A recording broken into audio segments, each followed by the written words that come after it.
Welcome to Adapt or Perish, episode 85, Emma, part 1.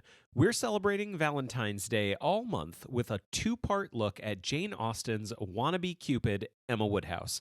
Part 1 is obviously out right now, and part 2 will be out in 2 weeks on Tuesday, February 23rd. We'll get into the details about what those two episodes contain once today's episode gets started, and with so much to talk about, there is no time to delay. If you have any comments, questions, or corrections about today's episode or any others that you'd like to hear on the show, remember to email adaptorperishcast@gmail.com. If you enjoy the show, we'd love it if you would share that with the world by leaving a rating and review wherever you listen to podcasts. We're also on Patreon at patreon.com/adaptcast. We've got a patron-only community and our bi-weekly bonus show, Adapt or Perish Plus, with episodes releasing every Tuesday between episodes of this show. We hope you check it out. Show notes from this and all other episodes can be found at adaptorperishcast.com. And with that, on with the show, Adapt or Perish, episode 85, Emma, part 1.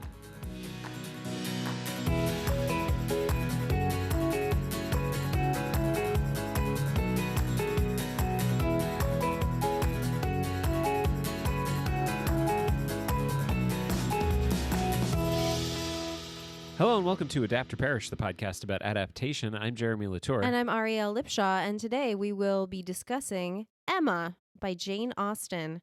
This is our third in our series of Jane Austen. Not our third episode, not by far, not by a long shot. Even this one's a two-parter. Yeah.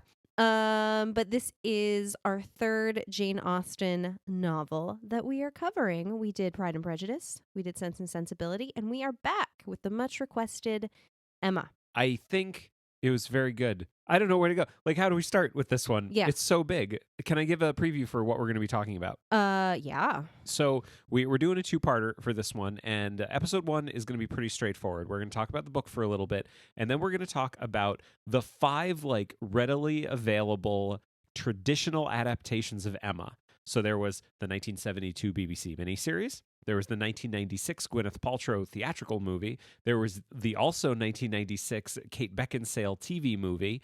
There was the 2009 miniseries with, I'm going to mispronounce her name, Romola Garai? Romola Garai. Romola?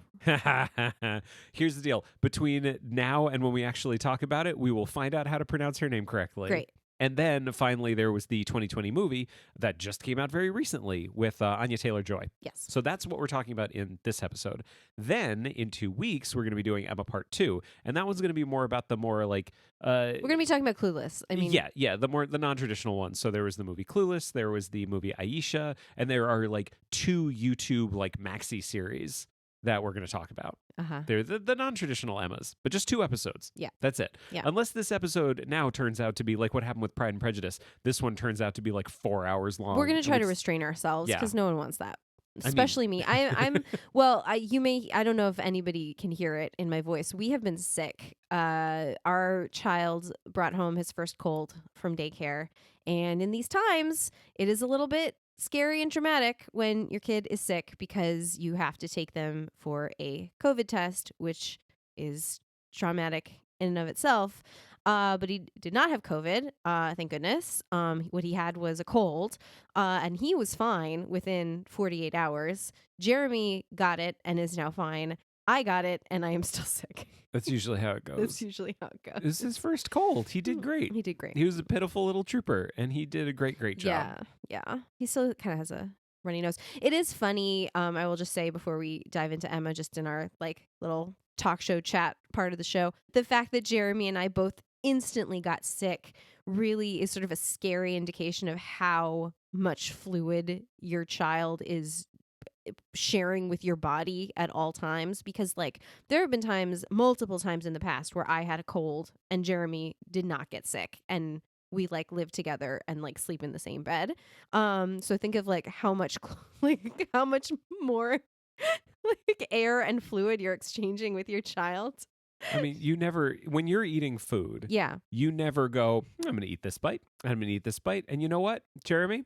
I need you to eat this bite, and I'm going to put it in your mouth, and with my dirty hands, and I will not take no for an answer. This Cheerio is going in your mouth. I also don't literally cough and sneeze directly into your mouth at any point in time. I mean, I also if I'm sick, I stay away from you. And if he's sick, obviously we still have to tend to him. Yeah. So anyway. Bottom line, we have a 16-month-old, and he is gross as hell.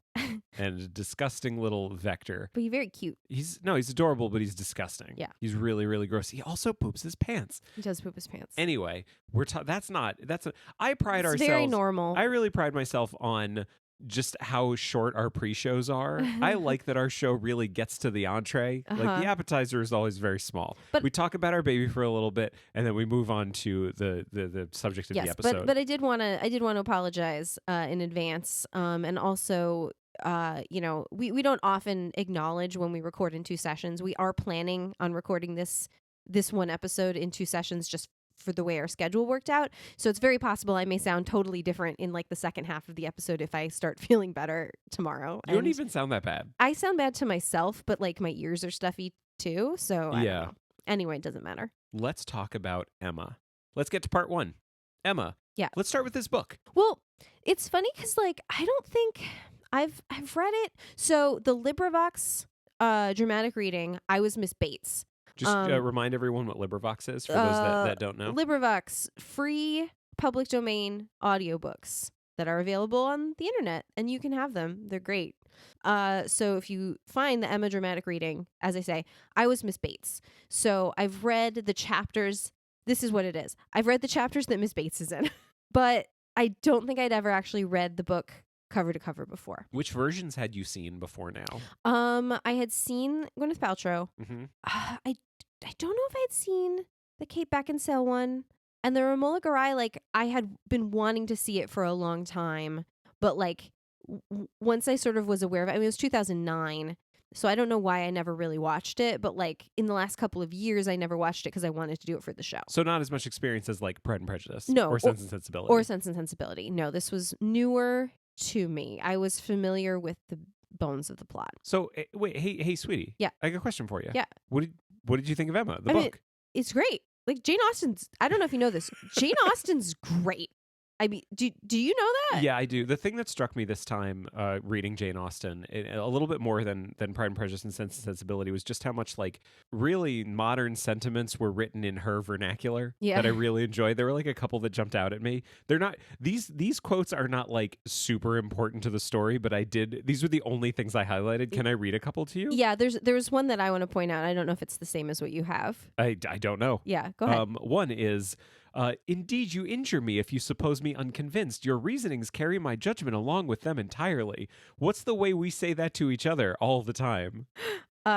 Relax, Jonesy. You sold me. I know, right? Exactly. You said you had one? I mean, one of the things that I think I'm enjoying more now that I have a child is the depiction of children in older books, because children apparently are exactly the same, and the way that we talk to children has not changed through, however many 200 years or whatever.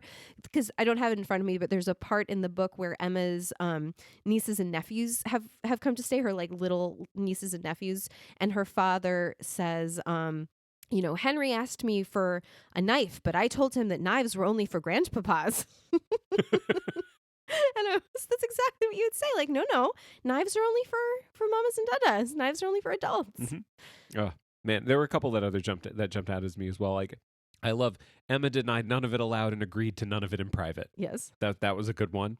Oh, Miss Woodhouse, the comfort of being sometimes alone. I did like that one. There's something about the language. Something about the language just saying something that is so common in today's vernacular. Like, I love it. I love it. I can't get enough of it. And I feel like this book had more of it than the other ones that we read. I think that's and it's a lighter book, well, so that makes sense. Well, it is a lighter sense. book, but it is also like more of a psychological study of one person as opposed to like a comedy of manners about a society than either. 'Cause Sense and Sensibility has a lot of main characters, and Pride and Prejudice has a lot of main characters, but Emma is about Emma. Yeah. And we get inside Emma's head a lot, and it is just interesting the things that she experiences. I think many of them are very relatable. I hurt someone's feelings because I said something without thinking, and I feel really bad. Yeah. Like that's something that anyone can relate to, that's so universal. I realized that I like my friend and want to be in a romantic relationship with them. Like that's very normal. I love Josh. Oh my God. I love Josh. I kept saying that all the time. All 5 versions that we watched, there was always that moment. And every time it happened, I went, oh my God, I love Josh. And Jeremy hadn't seen Clueless in like 20 years or whatever. And he was like, what are you saying? And I was like, hold on, you'll understand. Well, the funny thing was, like, we'll talk more about Clueless in the next episode, but it was weird for me going, because my only experience with the story had been Clueless up until this point, but not Clueless recently. Clueless, as you say, like 20 years ago. Yeah. So I'm going through going like, what do I remember of Clueless? Okay, well, I know that Alicia Silverstone's okay, and I know that Brittany Murphy, okay, and I know Paul Rudd. Oh, Paul Rudd must be Frank Churchill, because Frank Churchill seems like the guy she's going to end up with. So that must have been Paul Rudd. And then I got about halfway through and I was like, oh, wait a minute, is Paul Rudd Knightley? Yeah. And you yes. And yeah. You and you confirmed were like, that. wait. So I have a question for you, sweetie. Yeah. How quickly do you think you can do a plot summary of this book? Not quickly enough to satisfy you, I'm sure. Give it a try. Okay. We've got time. We're okay. Emma is a young lady of fortune. She lives in a large country manor house with her widowed father. Her mother died when she was very young. She also has an older sister who's a number of years older than herself, who is married to a man named Mr. John Knightley. They live in London and they have 5 children. Mr. John Knightley's older brother, Mr. George Knightley, lives nearby at a large estate called Donwell Abbey. And he, because of being now related to Emma Woodhouse and her father, essentially by marriage, comes to visit them a lot. His first name, I believe, is Mr. Mr. George. I was saying Mr. Woodhouse. Yes. Oh, I'm sorry. Mr. Papa Woodhouse. Yes, I don't know that Mr. Woodhouse has a first name. He comes to visit them a lot and they like him. Their society is, despite being like the richest family in town, they don't have like a large circle of friends. It's a very small town. And Emma's father and herself, they just like to stay close to home. He's rather an invalid. And in his mind, and very concerned with everyone's health, and she has devoted herself to take care of him. She's a very good and sweet daughter, but she has one slight folly, which is that she likes to make matches for people. And as our story begins, we find that she has recently made a match between her former governess, Miss Taylor, who has been with them for many, many, many years. And Emma doesn't really need her as a governess anymore, and has made a match between her and their neighbor, Mr. Weston. So at the beginning of the novel, Miss Taylor has just married and become Mrs. Weston and gone to live at Randall's, which is like half a mile away. So they're all living pretty nearby. And Emma at this point is like, what is she, like 20, 22? She's 20. She's like 20, almost 21. And Mr. George Knightley, we know, is 16 years older than herself, and like I said, lives nearby. And the town that they live near is called Highbury, and she is like the richest, prettiest, most popular girl in town. Okay, so all of that is established, and she like really needs a friend, right? She's like really lonely now that Miss Taylor has gotten married and gone away and has a husband and a family now, and she chooses her new friend, a young girl who is basically like just about to graduate from a nearby boarding school, Miss Harriet Smith. And Miss Harriet Smith has a bit of a problem in society because she is a natural child of nobody knows whom. And really, like, the problem isn't so much that she's a natural child. The problem is that they don't know who her father is. So he could be a gentleman, in which case she's fine to mingle with their society, or he could be a farmer, in which case, like, she's not okay. I will admit, I didn't know what a natural child was before this. I see. So just in case there's anyone out there who, like me, didn't know what it was, can you please explain what a natural child is? She is illegitimate. Okay. She's not a child of marriage. But the speculation is that her father must be a gentleman because he's been paying to support her all these years, even though he chooses to keep himself a mystery. So she becomes friends with Harriet Smith, and she wants to make a match for Harriet. She wants to make her a little bit more sophisticated so that she can marry a gentleman. Well, wait, what? No, she doesn't need to do that, though, because Harriet already has a suitor. She's got this really nice guy named Robert Martin, who's a farmer that loves her and he's like proposing marriage to her. Why does Emma need to do anything? Well, Emma does not approve of Robert Martin because he, being a farmer, is beneath her. And as she says to Harriet, I couldn't come and visit you if you were to marry Robert Robert Martin, like that would be the end of our friendship because you would be so far below me at that point. That's lame. Which is super shitty, like really shitty. But she comes around by the end of the book. Spoiler alert. It's almost like Emma's kind of a hard character to like at first. Yeah. She's very snobby. She's very snobby. That's a big fault of hers. She's very proud. So, let's see.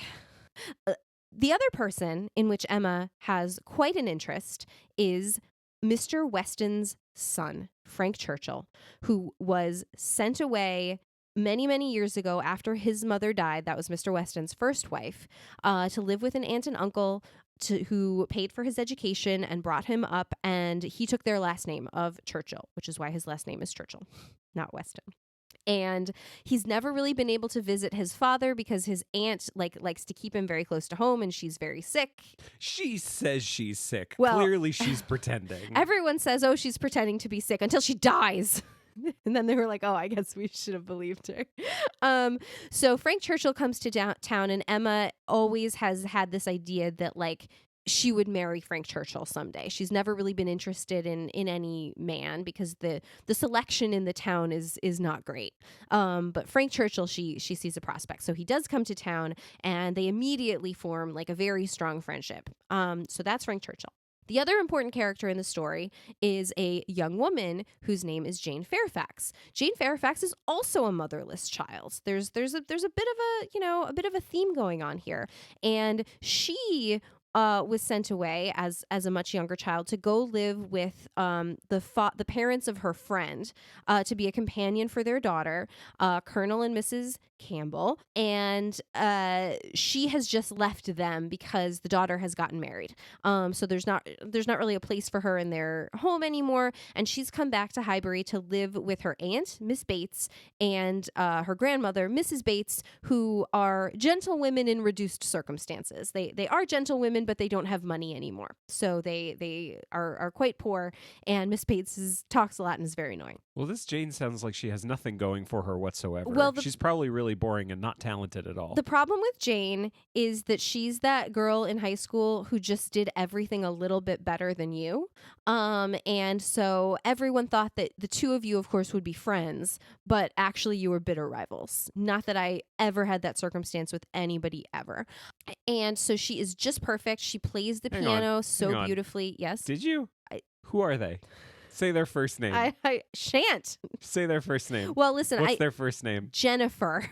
Was she in your year? Yes. Do we hate her? No, or does we she were not deserve that? No, we didn't. We were like frenemies. We actually had a very similar relationship. Well, that's the thing I love about Emma and Jane is that like Emma hates Jane and Jane doesn't hate Emma. No. Like, Jane doesn't hate Emma at all. Like she's got reasons that she doesn't want to be like super close friends with her, but like the problem in their relationship is not Jane. The problem in their relationship is Emma. Yeah. It's like there's someone that does the same things and the same interests that you do and is maybe a little bit better, but certainly more of a self-promoter than you are. And so they get all of the attention and all of the praise. Yeah. So that's the problem with Jane Fairfax. Emma kind of resents her because they always are assumed that they would be such good friends, and they're not really. So, important character. Emma wants to make a match for Harriet. She sets her eye upon the vicar of the parish, who is a single gentleman of about 26 years old, who seems to be primed for marriage, and says, Harriet, I want you to marry Mr. Elton. He must be very interested in you. Look, like he was so interested in this portrait of you that I drew, and he's always coming around here, certainly to talk to you. And she thinks that Mr. Elton is in love with Harriet, and she sort of persuades Harriet to be interested in Mr. Elton. Does she think he's in love with Harriet, or does she just convince herself that she's in love? She convinces herself of it, but it proves to be mistaken. It turns out, in a very funny scene, that Mr. Elton was in love with Emma all along, and Mr. Elton believes himself to be very much above Harriet Smith, and Emma believes herself to be very much above Mr. Elton, and never the twain shall meet. So Mr. Elton goes off in a huff, and within 6 weeks, he's married to some girl he met at Bath, and brings her back to town, and she's the best character in the book. Her name is Mrs. Elton, or Augusta. She's horrible. The words, the worst. The actual worst. And every single version that we watched, at some point I turned to you and went, I can't wait to see Mrs. Elton.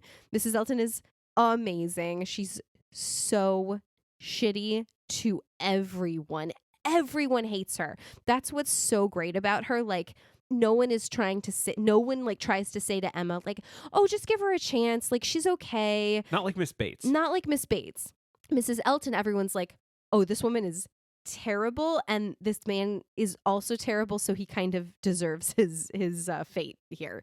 So Mrs. Elton is just the absolute worst. She's very patronizing. She wants to like just make herself the premier person in society, and she's always bragging about Maple Grove, where I used to live.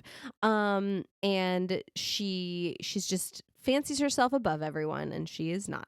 How fast do you want me to kind of skip to the end? Well, super all quickly, the pieces are coming together. You've introduced all the characters, and I feel like this is a fun time to talk about the fact that I said before that like the only Emma I had experienced before doing all of these was Clueless, which actually I realize is false because we have a baby and he has a lot of board books. And we have a number of books from the series called Baby Lit, which people may have heard of. And it's basically just like board book adaptations of classic literature. Mm-hmm. And they're all like for babies. They're all with a different theme. So like one book might be a counting book. Like Sense and Sensibility is a book of opposites. Pride and Prejudice is counting. Pride and Prejudice is counting. Moby Dick is a book about the ocean. The ocean. The Jungle Book is animals. Yeah. So they're all different. They're all within a theme. Alice in Wonderland is colors. Yeah. We have Emma. And Emma is a book about emotions. It's an emotions primer. It's a feelings book. And this was my only experience, like truly, of the story of Emma. So let me see if I can get all of them because it's very simple and straightforward. So let me give it a try. Okay, go ahead. Let me give it a try. Emma is excited. Yeah. Mr. Weston is surprised. Miss Taylor is happy. Mr. Elton is angry. Frank Churchill is amused. Jane Fairfax is tired. Mr. Knightley is loved. Mr. Woodhouse is bored. Mr. Woodhouse is like in the middle. Yeah. Mr. Woodhouse is bored. But this was our favorite one that we kept saying over and over again. Harriet is sad. And that was my only experience. I didn't know who Harriet was. Yeah. I didn't know who Mr. Knightley was. I don't know, I got kind of the impression that because Emma was first and Mr. Knightley is the last, I had this like feeling that the two of them got together. Spoiler, they do. Yeah, they do. But I didn't understand all of these. And the fun thing was kind of going through the book and reading it, and every single time something, like when Emma has to tell Harriet that Mr. Elton is not actually into her and he's into Emma instead, I just yelled at you from the other room, Harriet is sad. And then every time Mr. Elton got mad at Emma in the carriage ride, we would be like, Mr. Elton is angry. Mr. Elton is angry. He's angry. Anyway, Baby Lit's fantastic. It's so good. And the Emma one is really, really good. The only one, Mr. Weston is surprised. I don't know why he's surprised. I guess he's surprised to find that he's surprised to find that his son, Frank Churchill, has been secretly engaged to Jane Fairfax the whole time. That's true. Anyway, that was actually my first experience with it. Yes. But I feel like you've done a really good job up until this point. Do you want to like briefly go over the third act? Yeah. Kind of how all this stuff, it all like it's very clear. Like comes together. I loved this book. I thought this book was fantastic. It was super fun to read. Yeah. I loved all the characters. Like I agree with you that it is about Emma, but all the other characters are so well defined.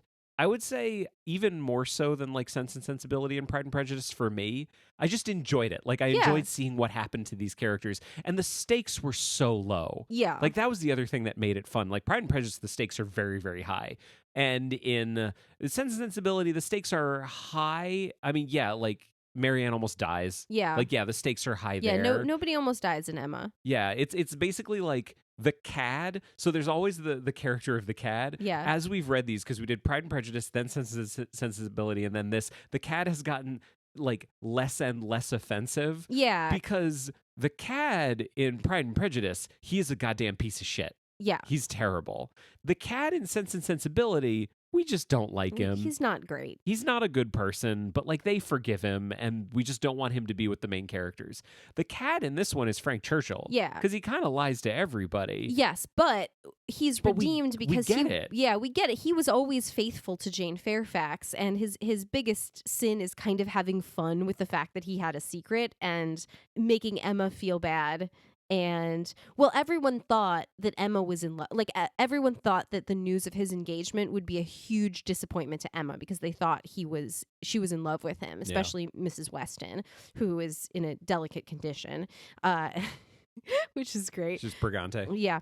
And Emma's like, no, I there was a time, I'm not gonna lie that I thought that maybe I could be in love with him, but like. I'm not. Like, I really am not, because it turns out that Emma has been in love with Mr. Knightley all along. And he with her, despite the fact that he is the one person that does not think she's perfect, which is a great moral, actually. Like, do you know what I mean? Mm-hmm. Like, that the person that you are going to spend the rest of your life with maybe should be the one person that sees all of you, like, as a full person and doesn't think you're perfect. Like, I don't think you're perfect. Do you think I'm perfect? No. I think you're great. I think you're great too. Thank you. But I feel like we understand each other's flaws pretty well. And I think each other's flaws maybe drive us a little bit crazy sometimes. And sometimes we have to have a conversation about our feelings. Yeah. But like, that's okay. Like that's very adult. That's what adults do. And that's what Mr. Knightley does. Like when Emma does something wrong, like he's happy to tell her, like not because he wants to be a jerk, but because he wants to see her better herself. So there's this very climactic scene that is in every version. The sort of the group of friends, I guess you might call them, they all go to Box Hill together, up on Box Hill, which is I always found really charming because I've been to Box Hill, and indeed it looks like the view from any one of the movies. Take your pick. And it is the worst day ever. The worst. It's just like that. Again, so relatable. It's just that bad excursion. Like everyone is not having a good time for one reason or another. They're all just kind of sniping at each other, and like Emma and Frank Churchill kind of take it too far in their little thing that they're doing together of just trying to be clever. They're just trying to be clever, and Emma insults Miss Bates. Not in a horrible way, but like she hurts her feelings for sure. Like I feel like hopefully this is not just me. I feel like we've all had that experience that like you just said something that you thought would be funny and didn't think about how hurtful you speak without thinking, right? Like you say something funny or that you thought would be funny and you didn't think of how the other person would react or that it would hurt their feelings. Yeah. And I think when that happens, we tend to feel defensive and bad, which is exactly how Emma feels. And Mr. Knightley really calls her out on it and was like, you not only is it not right to hurt somebody's feelings, like she is poor, you are above her, she has fallen from her status when she was born, and not only should it be your duty to be kind to her because of that, but you're surrounded by people who take their cue of behavior from you. Like you are the, if you want to be a leader of society, which you do, you have to behave like it. You have to be a leader. And Emma feels bad and terrible and realizes that part of the reason she feels so bad and terrible is because she's actually in love with Mr. Knightley. And I love Josh. And amends her ways. Mm-hmm. So where are we at the end? What's happened to all the characters? Mr. Elton and Augusta have gotten married. And they're terrible together. They suck. Harriet gets married to Robert Martin. Yes, after a series of unfortunate events that were mostly Emma's fault. Yeah, because Harriet is in love with Robert Martin. Yeah. Harriet says no. Then she's in love with Mr. Elton. Mr. Elton says no. And then she's in love with Mr. Knightley. And that just doesn't work out. And it just does not work out. Yeah. But Emma thinks she's in love with Frank Churchill. Yeah. So it's all a whole situation. It's a whole thing. Mr. Knightley and Emma get together. Knightley... Mr. Woodhouse is fine. Yeah, Mr. Woodhouse is fine. The Knightley brother and Isabella, her sister, they're fine. Oh, yeah, we haven't even talked about how much I love John Knightley. I know. Well, he's got like your favorite line in the entire book. He's got my favorite line in the entire book. He basically... Okay, so Isabella is married to John Knightley. the portrayal of their relationship is like very sweet. It's basically like they have all these kids, and I think the line is something like they always got along and never disagreed, except when Isabella thought John was not quite worried enough about the children.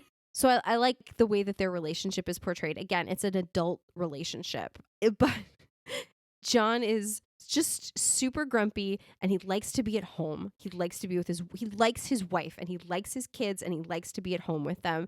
And they have to go to the Westons for this like Christmas party. And he just has this amazing speech about like, why are we going out in the cold and the snow, dressed in thinner clothes than usual, to spend 5 hours in another man's house when we could have been much happier at home? It's just so amazing. He speaks to me. Yeah. But it's great. Everyone gets a happy ending. Everyone gets a happy ending. Harriet marries Robert Martin. Frank Churchill and Jane Fairfax get married. The Westons have their baby. Yeah. And Emma and Mr. Knightley get together. And where are they going to live?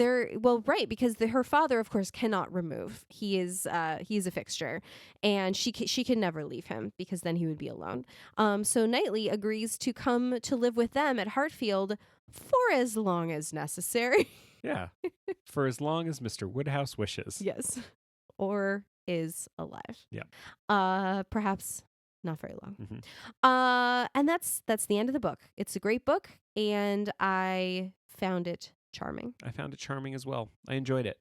And it got made a bunch of times. Yes. Like many. We're going to talk about 4, like it got made like 9 times that we're talking about. So many times. We're going to hold off on 4 of them, but we have 5 to talk about today. Yes. Now, I feel like something very special happened with this particular episode that doesn't often happen. Yeah. Would you like to tell everyone how cool the thing was that happened when we went through and watched all 5 of these versions? I don't know if this has ever happened with something that had as many versions. Because, and I'm just going to jump in here for a second, I in reading up on these movies, every time we watch a movie, I go on like IMDb and Letterboxd and everything to read like reviews, and there was one consistent thing through all of the reviews of all of these versions.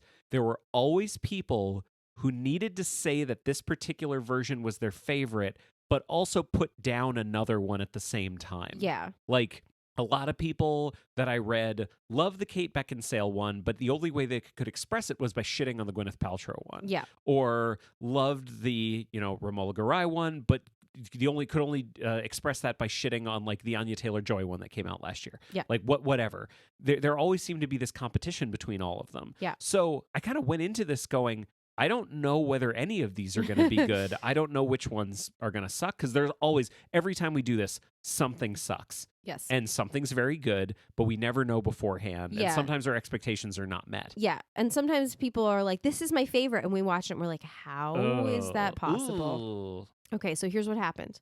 We watched 5 versions. We liked, and I would go so far as to say loved, all of them. All of them. All of them. So just so you know, you're strapping in. The rest of the episode is going to be us talking about things we like. Yes. Because they're all great. Yes. Like, there's stuff we disagree with, and there may be aspects that we don't like, but geez, these are all good. And even this like, was fun. Yeah, and even like I mean I will come out right now and say this. My least favorite of all of them ended up being the Gwyneth Paltrow one, but I feel like my vision of it was a little colored because of just coming off of the 1972 miniseries, which was such a delightful surprise, and I was so charmed by. Like they say like comparison is the theft of joy, which is funny because like that is basically what we do here on this podcast. Is compare things and therefore steal joy. Upon reflection, the Gwyneth Paltrow one's great. They're all great. Everything's great. But let's talk about the 1972 miniseries. Okay, so this one was directed by John Glenister. It was written by Dennis Constanduros, who has come up on this show multiple times. He wrote the 1971 Sense and Sensibility miniseries, the one we liked. The one we liked, not the sad swing set. No, it was the Sad Seesaw. The Sad Seesaw. That was like 1982 or something like that. He also wrote the 1970 Little Women BBC miniseries. Yeah. So like his name pops up all the time. He's like Andrew Davies, basically. It stars a bunch of good people.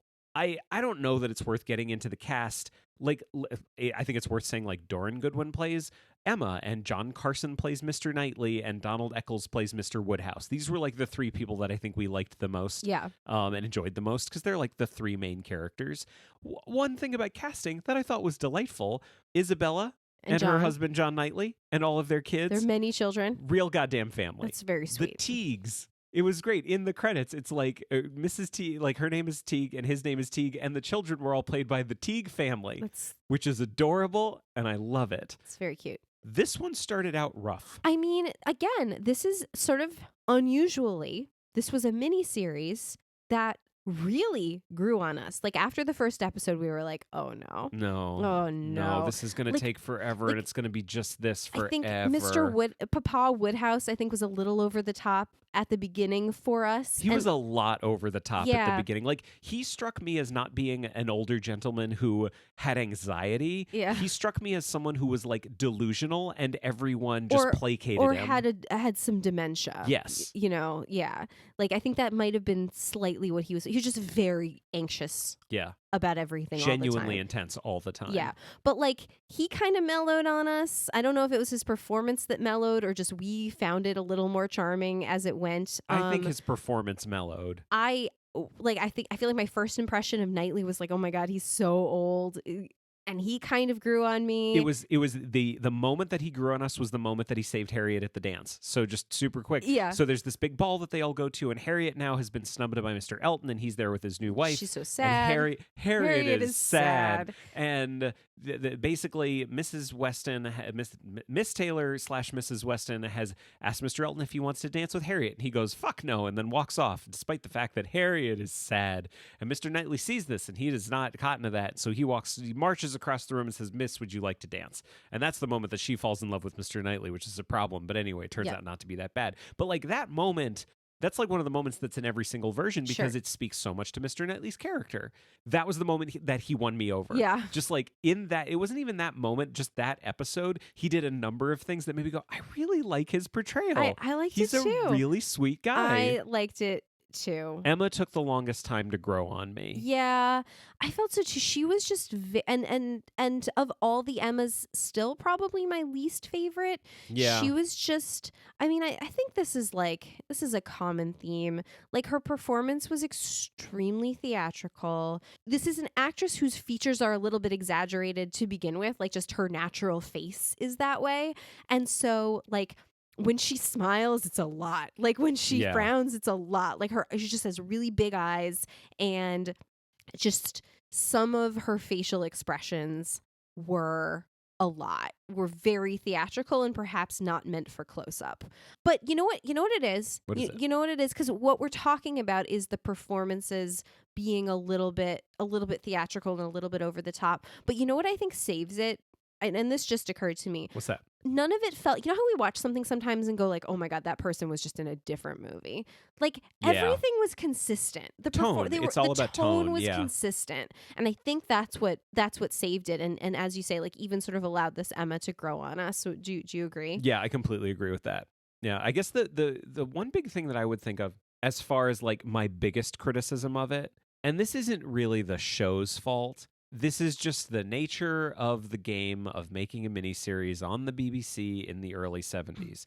You have several hours to fill. Yeah. You've got to fill that time. And if you're not going to invent stuff, you just have to show the stuff from the book in as excruciating detail as possible. Yeah. For example, there is a scene that's in every single version where Harriet is talking to Emma about how she's not into Mr. Elton anymore. And she has all these things that she has taken from him. She's not like a klepto or anything like that. She's like... It's just like a pencil that mementos. He discarded. Yes, exactly. Mementos. And she's going to throw it in the fire. And that scene is in all of the versions, some variation of it. This one was excruciating. She explains, what was it, the court plaster? The court plaster, like a Band-Aid. Yeah. She explains everything that happened that we already saw and how she got the Band-Aid and how he discarded the Band-Aid and how she kept the Band-Aid, where she keeps the Band-Aid, and when she looks at the Band-Aid, what she wants to do with the Band-Aid, and what she thinks about Mr. Elton, and because he kept part of the Band-Aid, but not that part of the Band-Aid. It's a 20-minute scene. Yeah. Conservatively, I would say it's a 20-minute scene. It is far too long. Yeah. And it is one example of 50 throughout the several hours that we watched. It's all on YouTube. It's like 6 hours. Yeah. And it's just, it's a little long. Yeah, that scene, just sidebar, that scene always reminds me about of how I stole Roger Reese's coffee cup. Did she steal Roger Reese's coffee cup? I didn't steal it. He left it in my car and asked me to discard it for him. I did not discard it. I kept it for many years. It was like a Dunks cup? Yeah, just like a paper coffee cup. Oh, sweetie, you never told me that. Yeah. That's a little weird.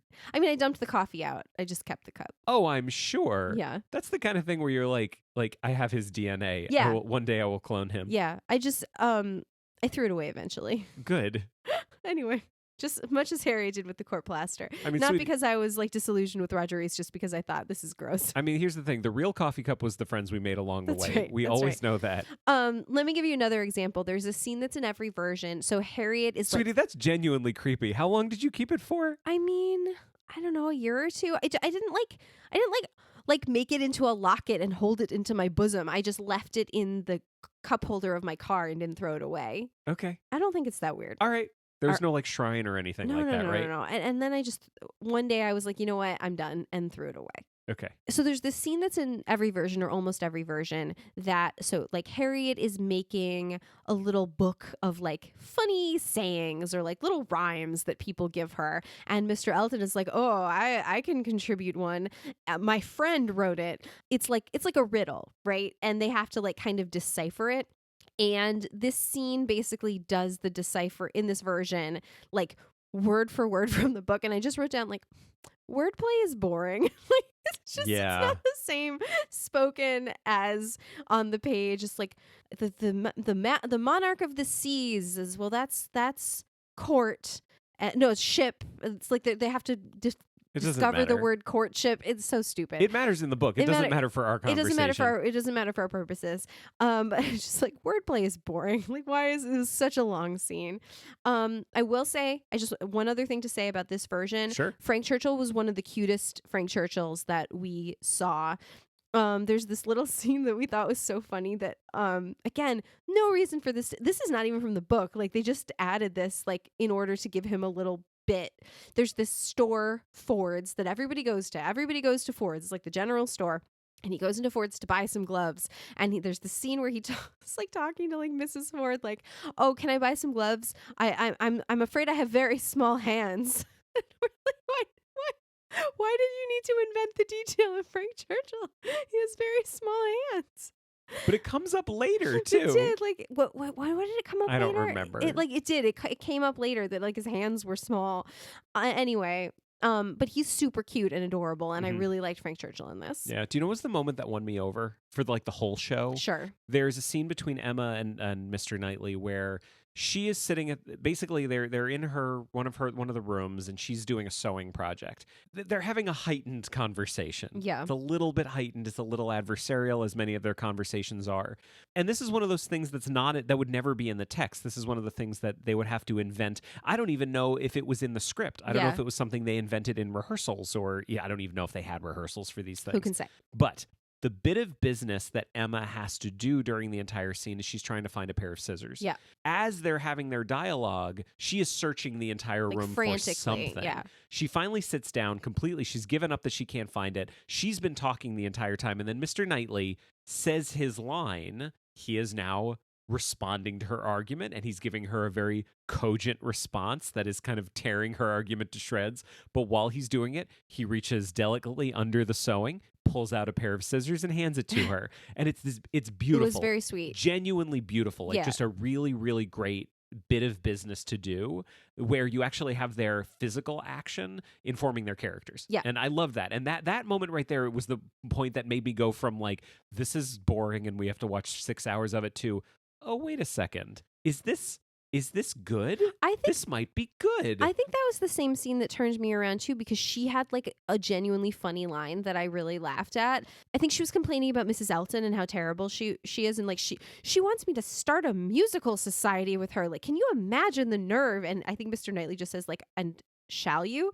And she goes, no, sir, I shall not. And it It's really funny. It was really good. Yeah. But I guess before we move on to the other one, because this ended up being good. It was like, great. We ended all the things we didn't like, we ended up liking. Like Mr. Knightley turned out to be great. Emma turned out to be great. Mr. Woodhouse turned out to be great. He was great. Mr. Woodhouse ended up kind of ruining Mr. Woodhouse for me for the next few versions. Yeah. I didn't like him again a lot until Michael Gambon in the Ramol Garai one. Yeah, because his physicality was so amusing. Like he was just this skinny little knock-kneed old man. Like 60 going on 110. Yeah. A couple little things about it. One, Mrs. Goddard, she runs the girls' school, yeah. where Harriet Smith goes. Do you remember who plays her in the show? Oh, well, it was funny because I recognized her voice, and like I couldn't even really see her face because she had a really big bonnet on or something.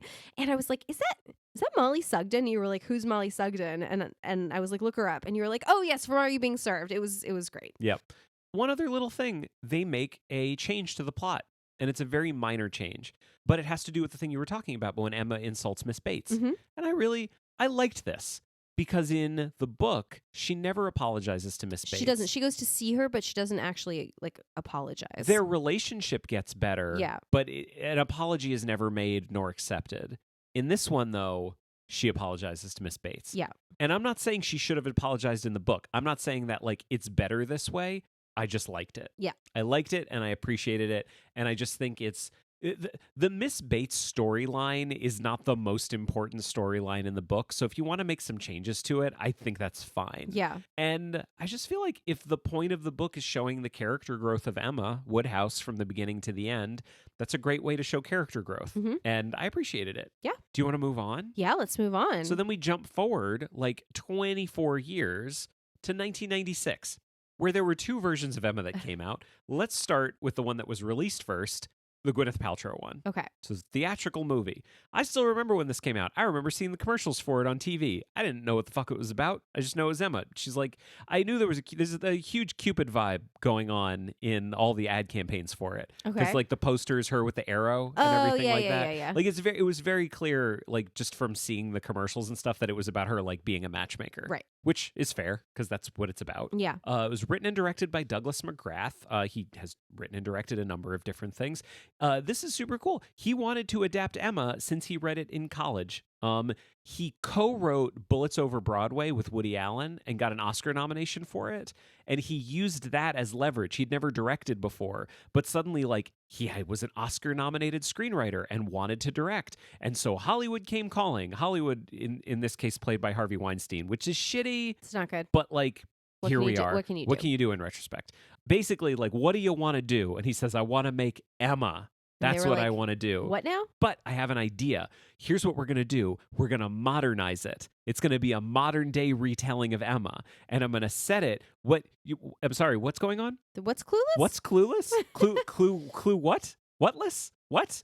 Yeah, so he originally envisioned it as a modern day adaptation. It was going to be set in like Manhattan. Uh-huh. And that is not what ended up happening. No. And instead they went full on period Yeah. for it, which like, given the time, I think is fair, especially because, like, we've talked about this before, but Jesus Christ, imagine being a Jane Austen fan in 1995 and 1996. It was a fruitful time. An embarrassment of riches. Yeah.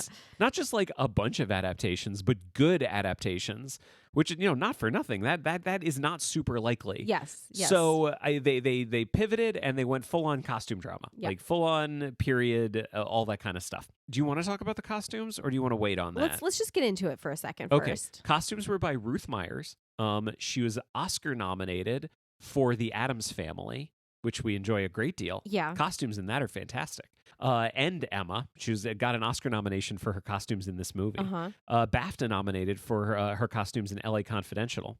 Before you say what your reaction was, Yes. I will just say all of her costume decisions for this movie were intentional. Okay. She was fully aware of the anachronisms and Uh-huh.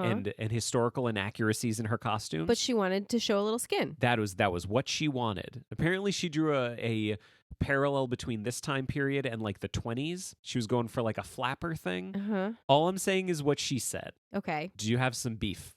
I mean, okay. So first of all, I feel like this was one of the two things that really brought you out of this movie. well, I'm going to say the first thing first, and then I'll go back to the costumes. What's the Because I first feel thing? like the first thing is the most important thing to get out of the way. We were like 20 minutes into this, and I was like, I have taken against this. And it was weird because I've like seen it before and was looking forward to watching it and was just hating it. Like was like I've you know how when you take against something, like just everything is bothering you? Yeah. And I realized why. I realized what the problem was. Yeah. I hate Gwyneth Paltrow. Mhm. I hate her. Yeah. I hate her. She sucks. She sucks. Yeah. That was coloring my perception of the movie. She sucks for so many reasons. She really sucks. And is terrible. Despite the fact that I think the casting is perfect. Yeah. Like Emma should be an ice queen. Do you know what I mean? Like Mhm. I don't think she was poorly cast, and I think she did a good job Yeah. in the role. I think her acting was good. I think she was better than good. I think she was very, very good. I just don't like her. Yeah. So I just want to be very clear that that was not what my problem was. But the costumes got on my nerves because I was like, this is not accurate. This is not period accurate. But I didn't feel like it. So you told me afterwards, you know, it was deliberate that it wasn't accurate. I said in that case it didn't go far enough. You know what I mean? Mhm. Like it was not so inaccurate as to be obvious that the costume designer knew what they were doing. For example, I will just say the 2020 version, the costumes are incredibly over the top, but they are beautiful and consistent throughout the entire movie. And we'll talk more about it later. And the other example I have is like the Sofia Coppola Marie Antoinette, right? Like they used anachronism. I've never even seen the movie, but I know I've seen like what the costumes look like. Like they're in Converse All-Stars with the big dresses because they wanted to use anachronism in an interesting way. And so I did not feel like that was done here. It made it look not good. I would like say poorly researched. There's like one scene in this movie that if you go into this movie and two things you really, really care about are like good, accurate, historical, period accurate costuming and quality wigs. Yeah. There's one scene in this movie that is the worst scene in the entire movie. Which was that? When Emma meets Frank Churchill for the first time. Oh God, yeah. The wig on Ewan McGregor is a piece of work. I have a quote from Ewan McGregor about this, but also like I bring that up because you got super mad when we were watching it about her dress. Yeah, she's at one point she's wearing this like yellow dress that it's just like a cut. So the cut of the sleeves is so wrong. The cut of like the bosom is so wrong, and it's clearly just because they wanted to show a little more skin than you would have shown. And what we saw in other versions is, as I pointed out to you, like some of the versions like really embraced what they would have been wearing because they, as I think I said to you at one point, like, you would dress for the occasion, not the weather. So like there's one version where like it's so hot and they're in these like coats and vests and ties and like neckerchiefs, and the women are all in their like jackets, and it becomes a point of the plot that they would have been so hot in these clothes. And I think that's an interesting modern like insight into what would have been going on. Like, yeah, they would have been really hot because that's how they dressed, rather than like, oh well, it would be ridiculous to wear this many clothes in this heat, so we'll just give Gwyneth Paltrow this sundress basically. But can I just say really quickly, Sure. The thing that bothered me more than the costumes and more than the hair was also not period accurate, was the makeup. The makeup was so 90s. I wrote down the smoky eye. This is Jane Fairfax with the smoky eye, right? Jane Fairfax had the sexiest smoky eye that you've ever seen. She was like, just her makeup was like she was posing for Cosmo. It took me out of it and was distracting. Like the smoky eye was just killing me. Yeah. I'm sorry, what were you going to say? So I've got this quote from Ewan McGregor about doing this movie. So he plays Frank Churchill. His wig is atrocious. Like, it is one of the worst wigs I've ever seen. Just like long hair. Like, they've given him a long hair wig, but it's very poofy. Yeah, it's like crimped. Yeah. So he was doing an interview, and the question being asked by the interviewer was, "What's the worst thing you've done?" And his response was, "Work-wise? My character, Frank Churchill on Emma. I made the decision to do that film because I thought I should be seen to be doing something different from Trainspotting. My decision-making was wrong. It's the only time I've done that. And I learned from it, So I'm glad that because it was early on and I learned my lesson. It's a good film, Emma, but I'm just not very good in it. I'm not helped because I'm also wearing the world's worst wig. It's quite a laugh checking that wig out. Like, all true. All true. All true. Yeah. I'm glad let's get the dunking out of the way because I do want to just run through some of the things that we liked in this. Yeah. Can I talk about like just two things for me immediately that jumped out that just won me over so much? One, oh boy, I love beautifully handled traditional exposition. It was amazing. So much information is given in the first 15 minutes Oh, of yeah. this movie, but it's perfect. It's like screenwriting 101. This is exactly what anyone should watch if they want to learn how to do like, screenwriting. Here we are coming home from Miss Taylor's wedding, who, as we all know, is now Mrs. Weston and has married Mr. Weston, and they live across the street. And like, it's fine. I'm not saying it's perfect because I didn't even notice it. I did notice it. I Yeah. noticed all of it, but it was just so delightfully handled. My favorite was, you have so much to explain in terms of who Frank Churchill is and what his relationship is to the Westons, blah, blah, blah. Separately from that, Emma has also mentioned to people, I have made a new friend. Her name is Harriet Smith, and I have invited her to dinner. Yeah. We don't meet them. We don't see them meeting. Emma informs everyone that she has met this woman. She's inviting her to dinner.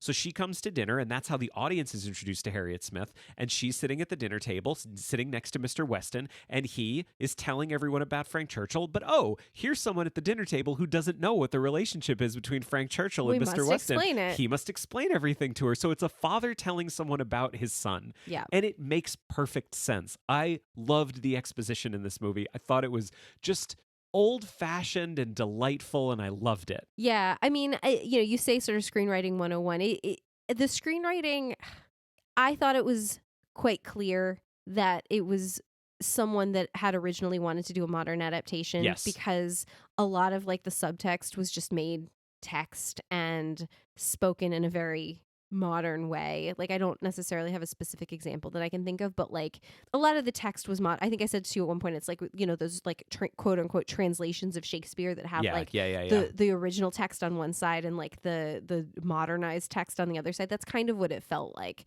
That didn't throw me off as much as some of the other choices that they made as far as being a period piece. I did like there was one point where like, they were dancing, and I don't know, the dancing just felt like they had someone come in and teach them these dances. It didn't seem like people that were super comfortable doing these dances. Like maybe they had a couple of hours of rehearsal with someone that was an expert on these dances.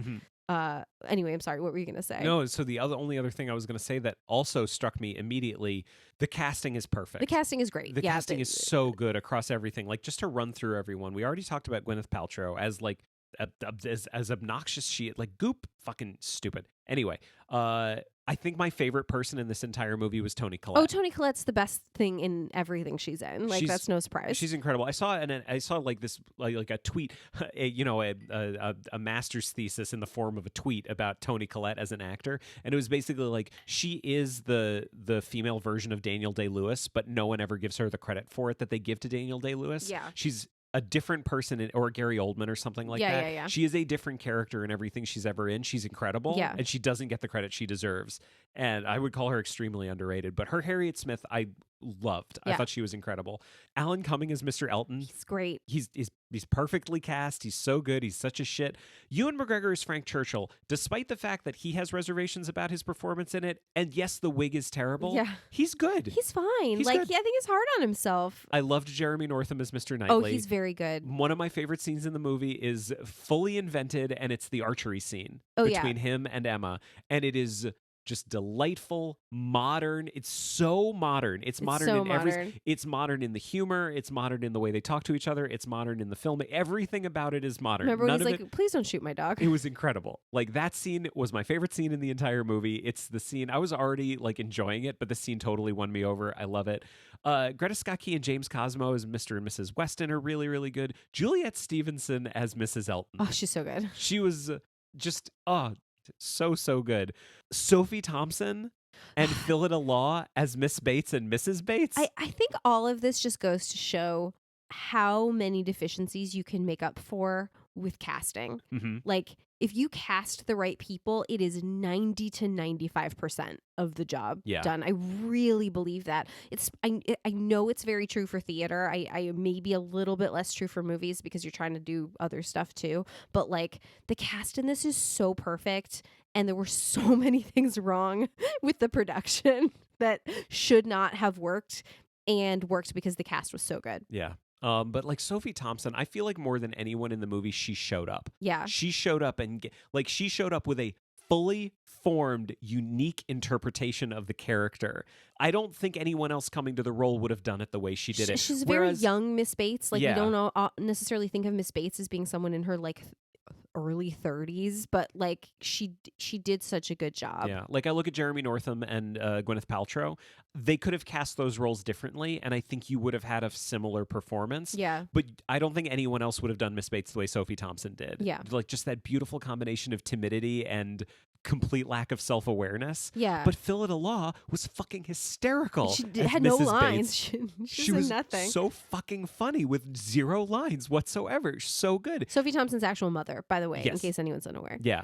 The only 2 people that like jump out at me as like I didn't love the interpretations. Jane Fairfax, we already mentioned. I did not like her. She's kind of nothing. Like just the way that they had her as like this just sex bomb did not work for me at all. she was very beautiful, but like I thought she was very beautiful in more of a like 30 or 40-year-old woman kind of way. Yeah, Like in she a didn't very seem like- mature She beauty. didn't seem like a young girl. Yeah. at all. Like a young great beauty or something Yeah. like that. But also Mr. Woodhouse. Yeah. Dennis Hawthorne is Mr. Woodhouse. He was fine. He's fine. He was totally fine. But we were coming off of having watched like 5 or 6 hours of a Mr. Woodhouse Yeah. that won us over so much That's right. with how over the top he was and how singular his performance was. Now we get a Mr. Woodhouse that's like, he's fine. Mhm. Nothing about the performance jumped out at me. Nothing about the interpretation of the character. This movie, I fucking loved it. I loved it. I loved watching it. I was not expecting to love it this much, but I just loved how modern it was. It is so funny. Just the basic craft of cinema. Yeah. Like editing, shot choice, all of those things were on point the entire time. I thought it was just this perfectly put together, fun little movie. I did not like it as much as that. It was definitely my least favorite of the 5 that we watched. But that doesn't mean that I didn't think it was good or didn't enjoy watching it. Like, I did enjoy watching it. Mhm. But there was also another one that came out in 1996, which is crazy to me, by the way. Like, Yeah. Again, we go back to it. Like, if you're a Jane Austen fan in 1995, 1996, an embarrassment of riches. Mhm. It's an amazing, what a time to be alive. I mean, what year did Clueless come out? 96? 95. Oh, 95. So this is all like within a year. Yeah. Which is crazy. Absolutely nuts. Emma was just a popular story then. So, like, there's this TV movie, and this is, I know I mentioned at the top that, like, as I was reading reviews of these, like user reviews, I would sometimes see people say, like, this is the one I love, not like that other one that I don't like. Mm-hmm. That I saw with this a lot. I feel like people often, as I saw, compare this one very favorably to the Gwyneth Paltrow one. Yeah. Because how could you not compare them? Literally came out the same year. And it's not even like one's a miniseries and one's a movie. Like, they're about the same length. This one might even be shorter. I think so. Yeah. Yeah.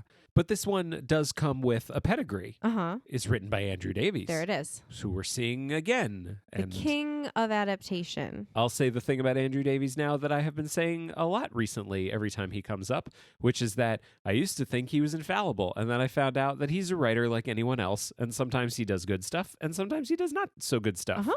And so going into this one, just right off the top, what did you think? Because, wait, remind me, had you seen this one before? I think I had. Yeah. What did you think of this one? Well, Like, to be clear, I know I brought up Andrew Davies, and we'll talk about the script and everything like that, but just in general, what did you think of this one? it was good. They were all good. It was right? good. It was good. We said we liked them all, and I liked this one. I have a confession about this one, Okay. and I want to say this delicately. Okay. I think this was the one I cared for the least. I see.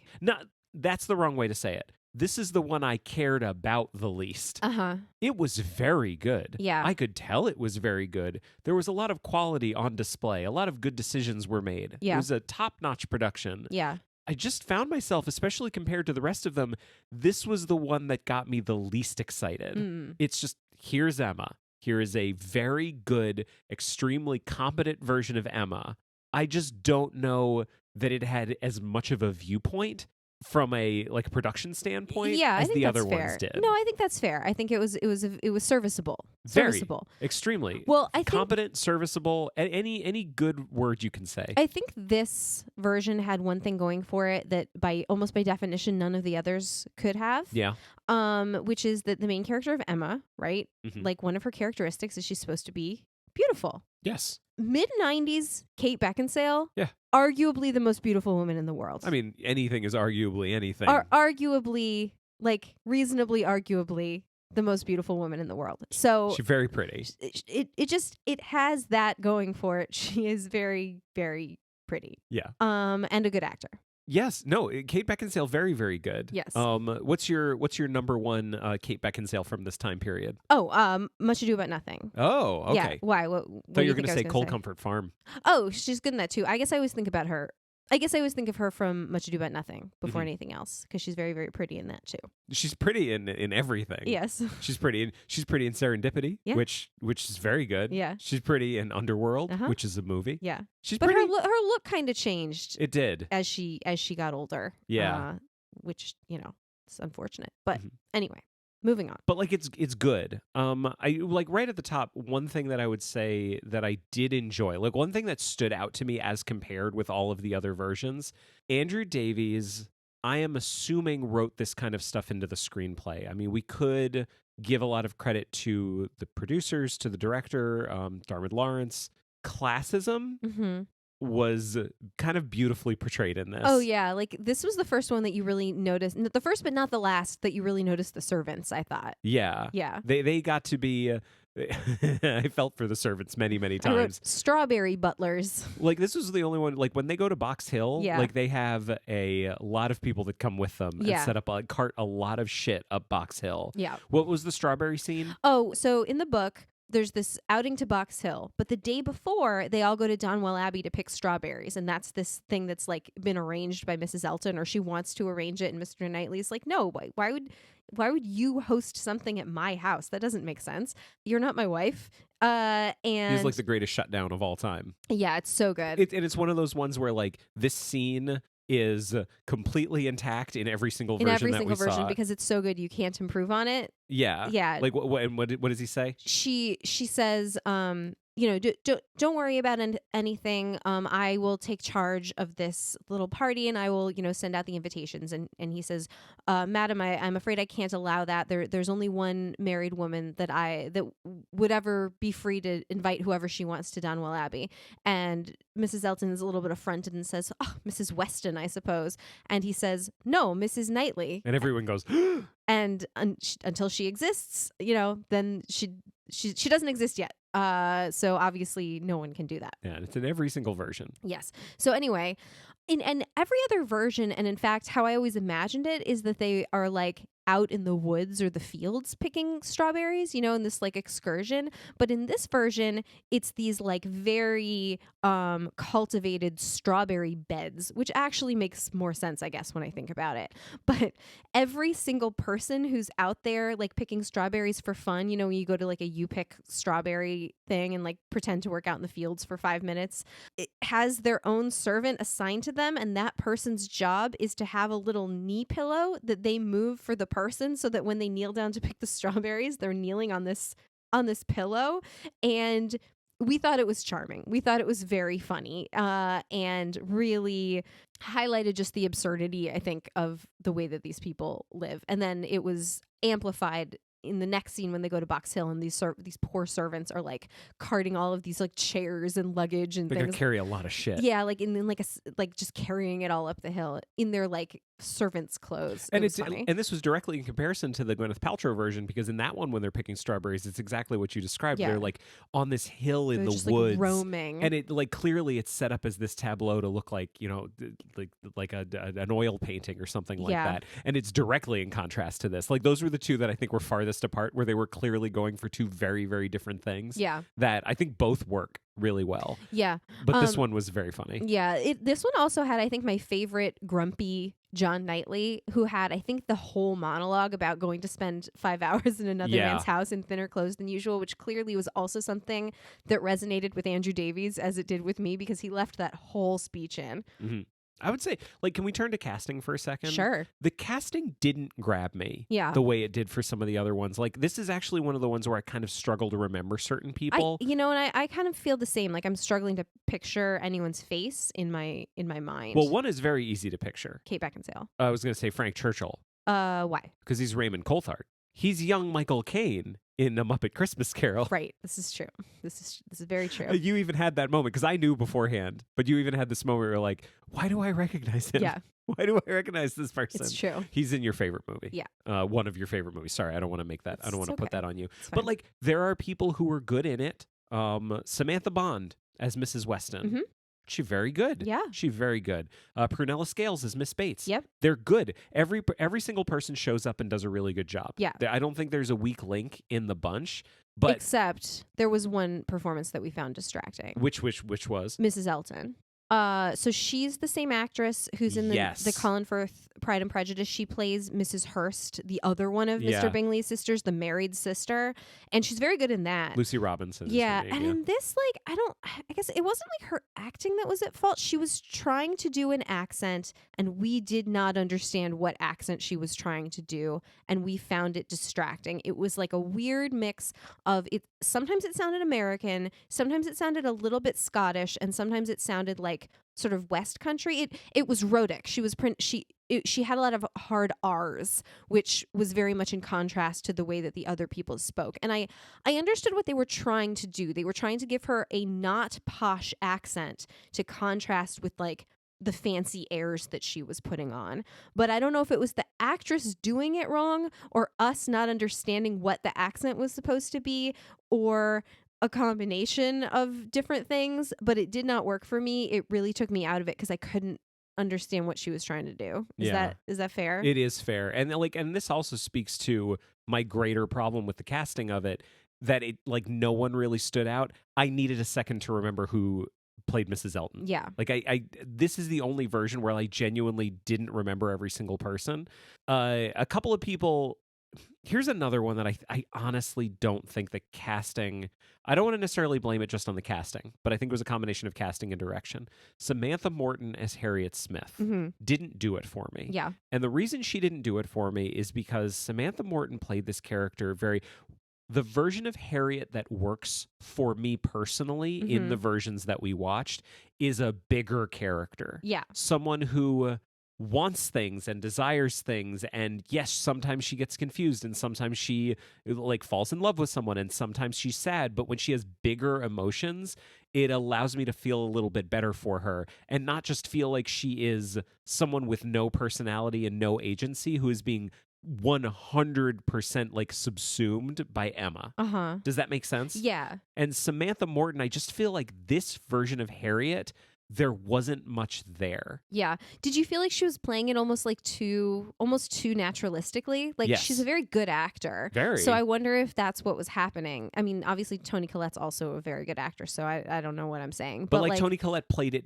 big. She played it so big. Yeah. Yeah. And I wonder if that's what you're responding to. I think that's part of it. Yeah. I definitely think that's part of it. But that was one that jumped out to me. Let me flip that. Let me go back and forth. Here's someone I really, really liked. I thought Olivia Williams was fantastic as Jane Fairfax. She was because she really is. I think Olivia Williams. I'm sorry. I know we went on this whole thing about how beautiful Kate Beckinsale was in this time period. I'm sorry for me personally. Olivia Williams is more beautiful than Kate Beckinsale. Well, I mean, she is supposed to be sort of in the point of the story. Yes. Like she's supposed to be just perfect. Well, you had a funny observation about Jane Fairfax's character in general, but I think this was the version that it came up because she's just like so meek and kind of unfortunate, and everyone is being really condescending to her all the time, but she's very strong-willed. Like she's a very strong character. Like she is fiercely independent and she's going to do what she's going to do. Like when she thinks that Frank Churchill has abandoned her, she immediately is like, fine, I'm going to accept that position as the governess and I'm just going to go. Like I got to do my own thing. And there's this scene where she's just kind of sitting in the corner and everybody's kind of like talking over her and making fun of her and like all this stuff and trying to make her do things she doesn't want to do. And you turned to me and you were like, if this was a Bronte novel, Jane Fairfax would be the main character. Which I thought was so funny and also extremely accurate. I think this must have been the version where I said it because I was thinking about Bronte anyway because of Samantha Morton being in Jane Eyre. Right. Yeah, it was pretty funny. It's not the first time Jane Eyre is going to come up. No. But let me flip back again to someone I did because I thought Olivia Williams was fantastic. Here's someone that I was so excited about and I felt kind of let down. Okay. Mark Strong as Mr. Knightley. Yeah. Because I fucking love Mark Strong. Yeah. Because he has established this beautiful career in the last 15 years of being a heavy. Yeah. He's an incredible heavy. Even when he's not a heavy, he's a heavy. Yeah. He is such an incredible actor. I love him so much. He's one of these guys like Michael Sheen who just embraces not only like real drama, but also embraces genre work. You know, sci-fi, fantasy, stuff like that. Yeah. Like he'll he's a working actor, and he will do superhero movies and he'll do fantasy, but he'll also do, like real drama, that kind of stuff. Yeah. I fucking love Mark Strong. So when I found out that he was playing Mr. Knightley, the first thing that blew me away is that he's fucking 33 in this movie, which is crazy to me. He seems because older. Mark Strong is not 33. That's not a thing that happens. And he was already going bald at the time, and he's got an amazing forehead even at the time. That was the first thing. The second thing that really struck me was I don't think he's very good in this. He's too intense. Yeah, he is intense. I mean, the whole thing is like there's a fine line to tread because like the whole thing is that Mr. Knightley is very critical of Emma, but you never want to feel like Mr. Knightley is like really mean to Emma. Yeah. And in this one, I felt like it crossed the line a little bit. And this is just bring back to Jane Eyre with the Samantha Morton That's Jane right. Eyre in 97. That was That's exactly awful. what happened. Oh my God. And just to be clear, It wasn't as bad as that. Nowhere near as bad as that. It wasn't as bad as that. It had notes of that. Yeah, It made me remember that, which is not a good thing. Yeah. He was good. He did a good job in this movie. I think he did what he was asked to do. I think the writing for him was good. It just too often dipped a little bit into this Knightley he's a little too mean. Yeah. He's a little too nasty. He's a little too intense.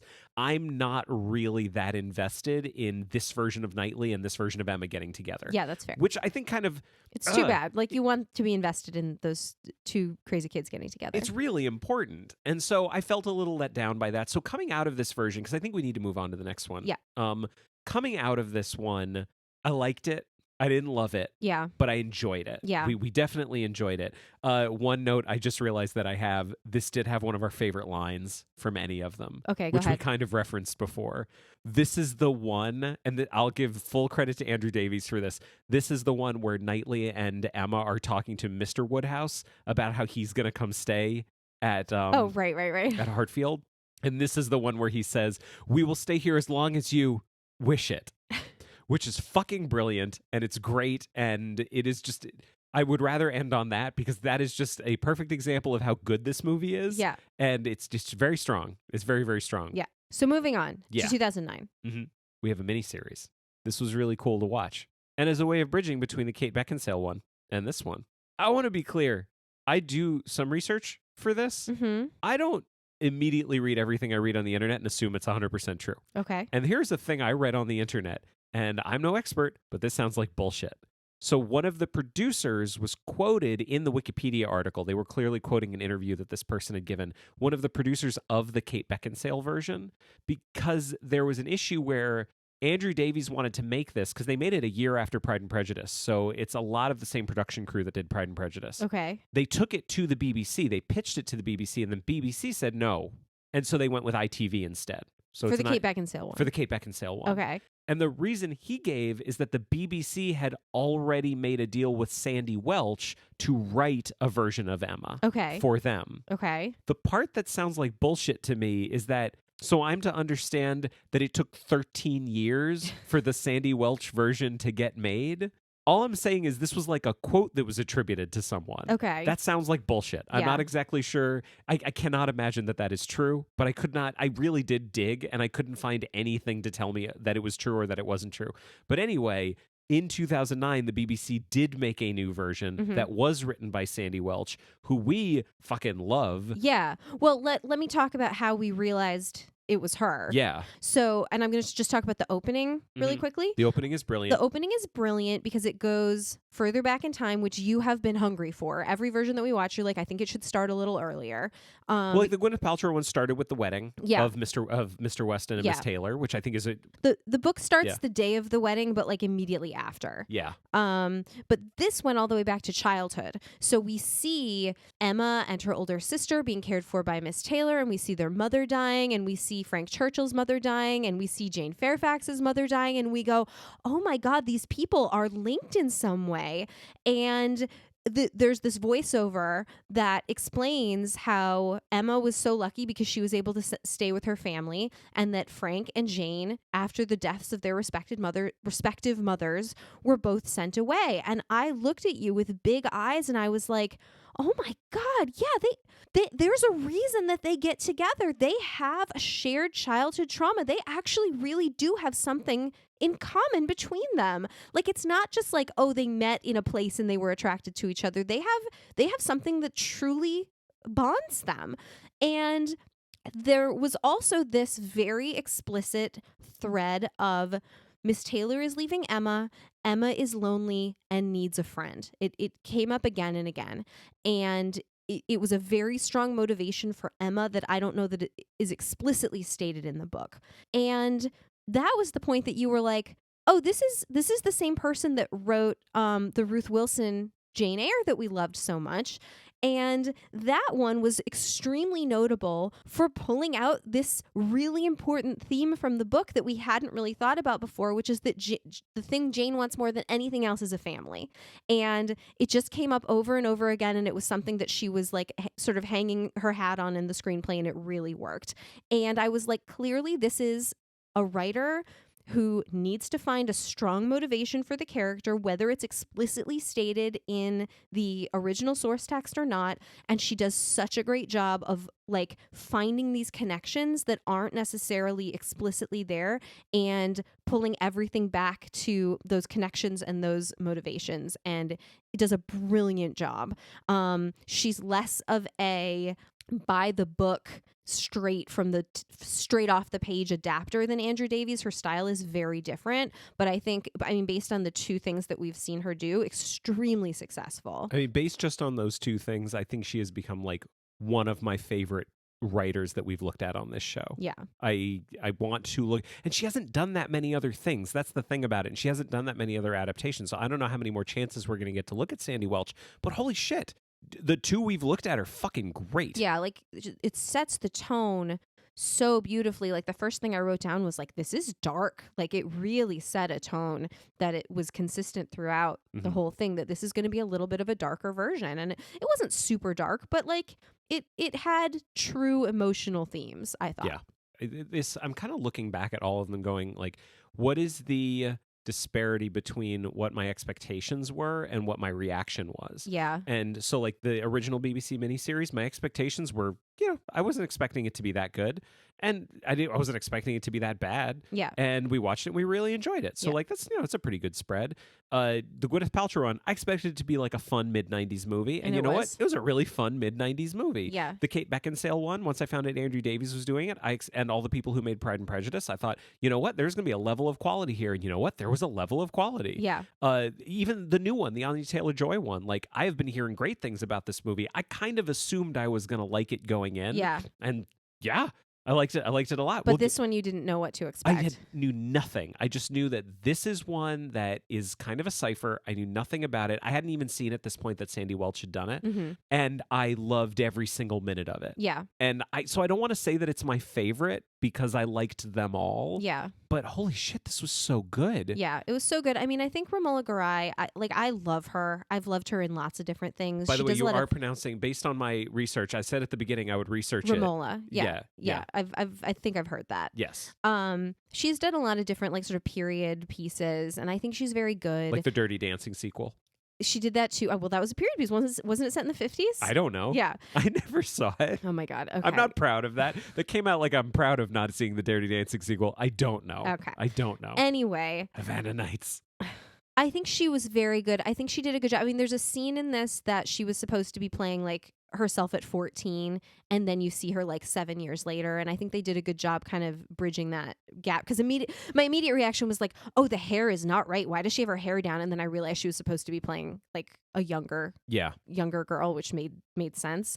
And I just thought she brought a lot of like really adorable energy to it. She's got a really cute smile that she does, but like sort of a little bit of awkwardness too. Like I think this was the most awkward Emma, like the least sure of herself that we saw. This Emma has no poker face whatsoever. No, none whatsoever. None whatsoever. Like anything she is feeling is on her face the entire time. Yeah. And I felt like it was very intentional, and I loved it. Yeah. There's a scene at the end, like after so the book, we didn't really mention this. The book Emma, I thought was very unusual in that after Emma and Mr. Knightley become engaged, that's not the end of the book. There's another couple chapters of like how everything works out for them. Yeah.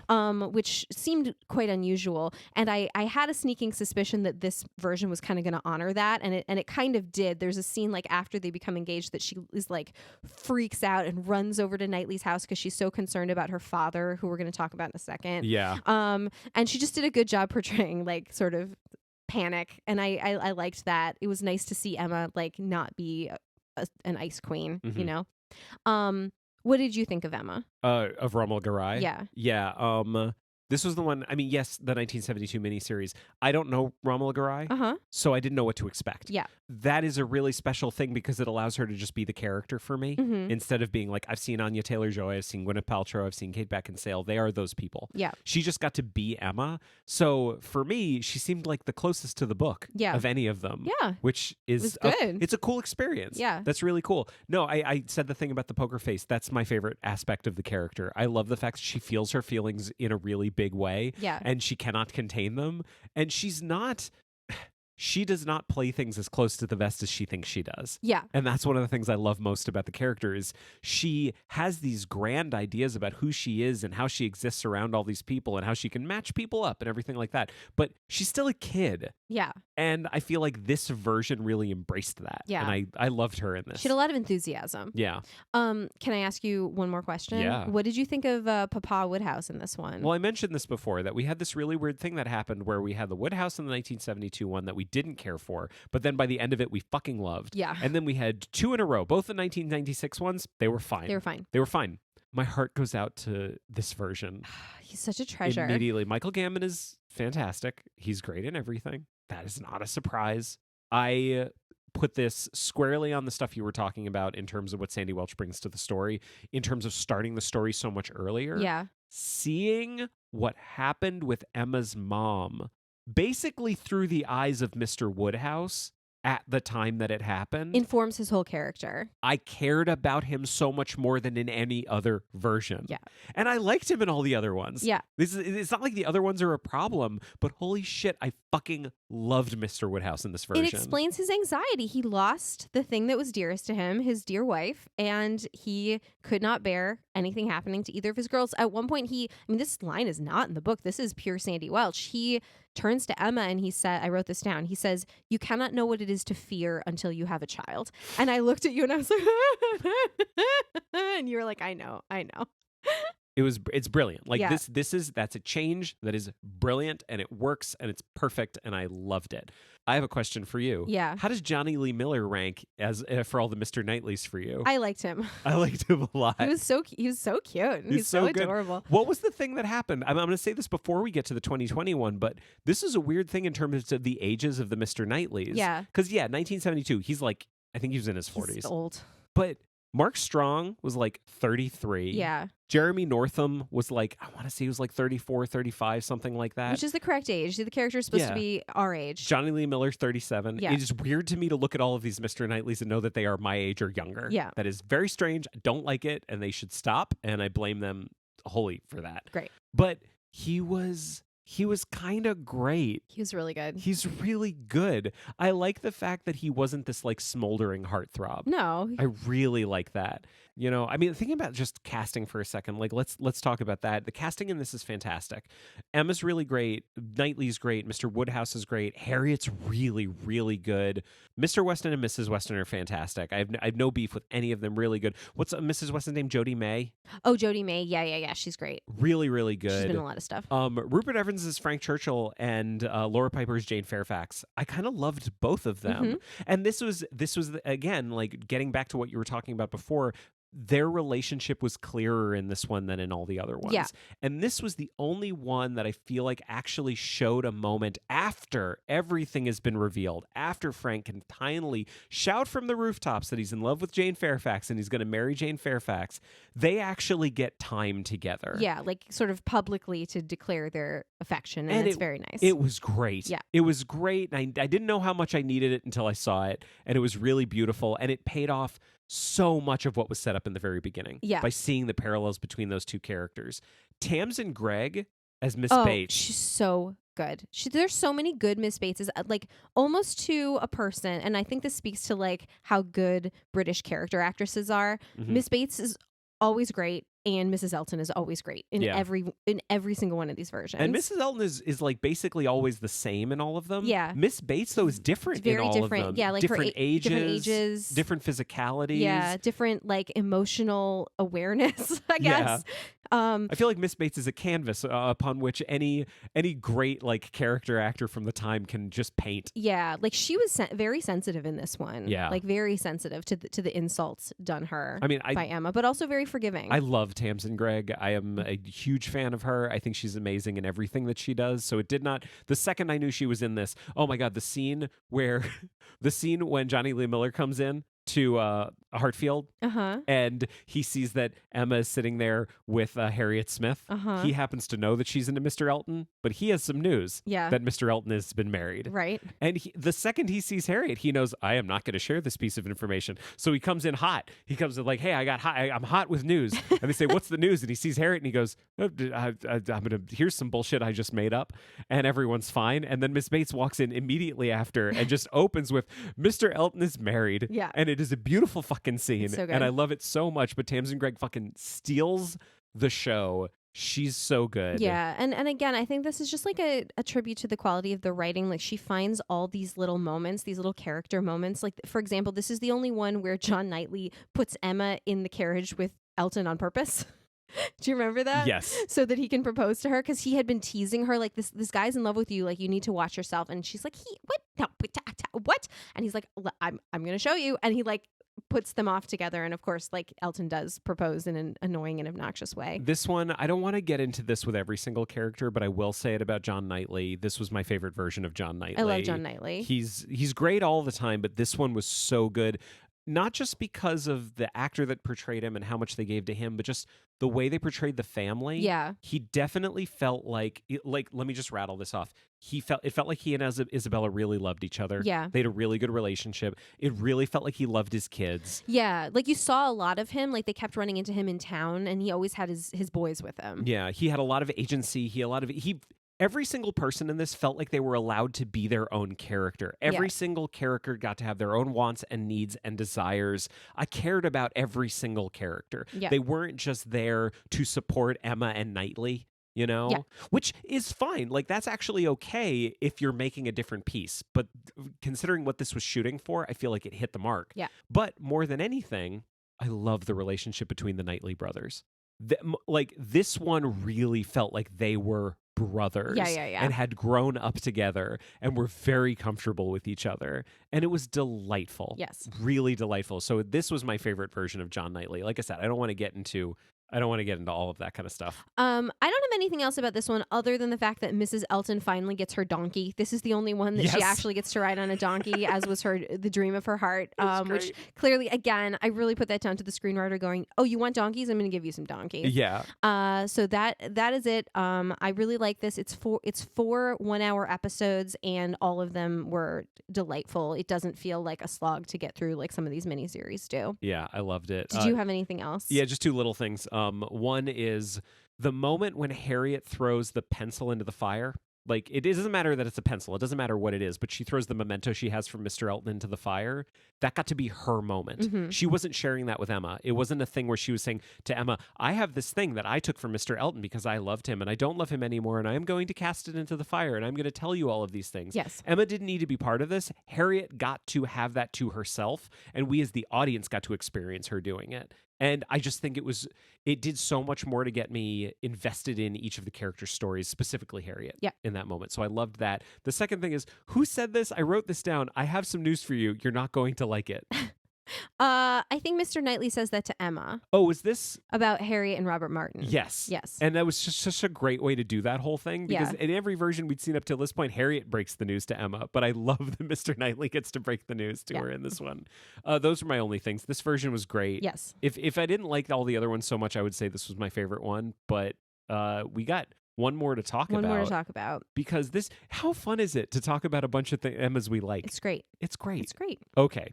11 years go by and we get a new movie. This just came out. What do we have to add to the conversation? Tons of people are talking about this in the modern world. It is the 2020 just came out. So new. We never talk about anything this new. Emma with a period.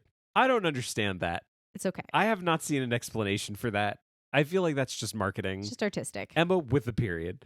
2020, directed by Autumn DeWilde, who did a ton of like music videos and stuff like that, which I think explains the fact that the music in this movie fucking slaps. The music slaps. The music is so good. I mean, we are in a sea shanty zeitgeist right now, and they're not sea shanties. It's more like English folk, like old fashioned English. Well, I had this moment of like, oh my God, there's like one band that you keep hearing. It's the kind of thing where it's like the same kind of band playing different songs throughout.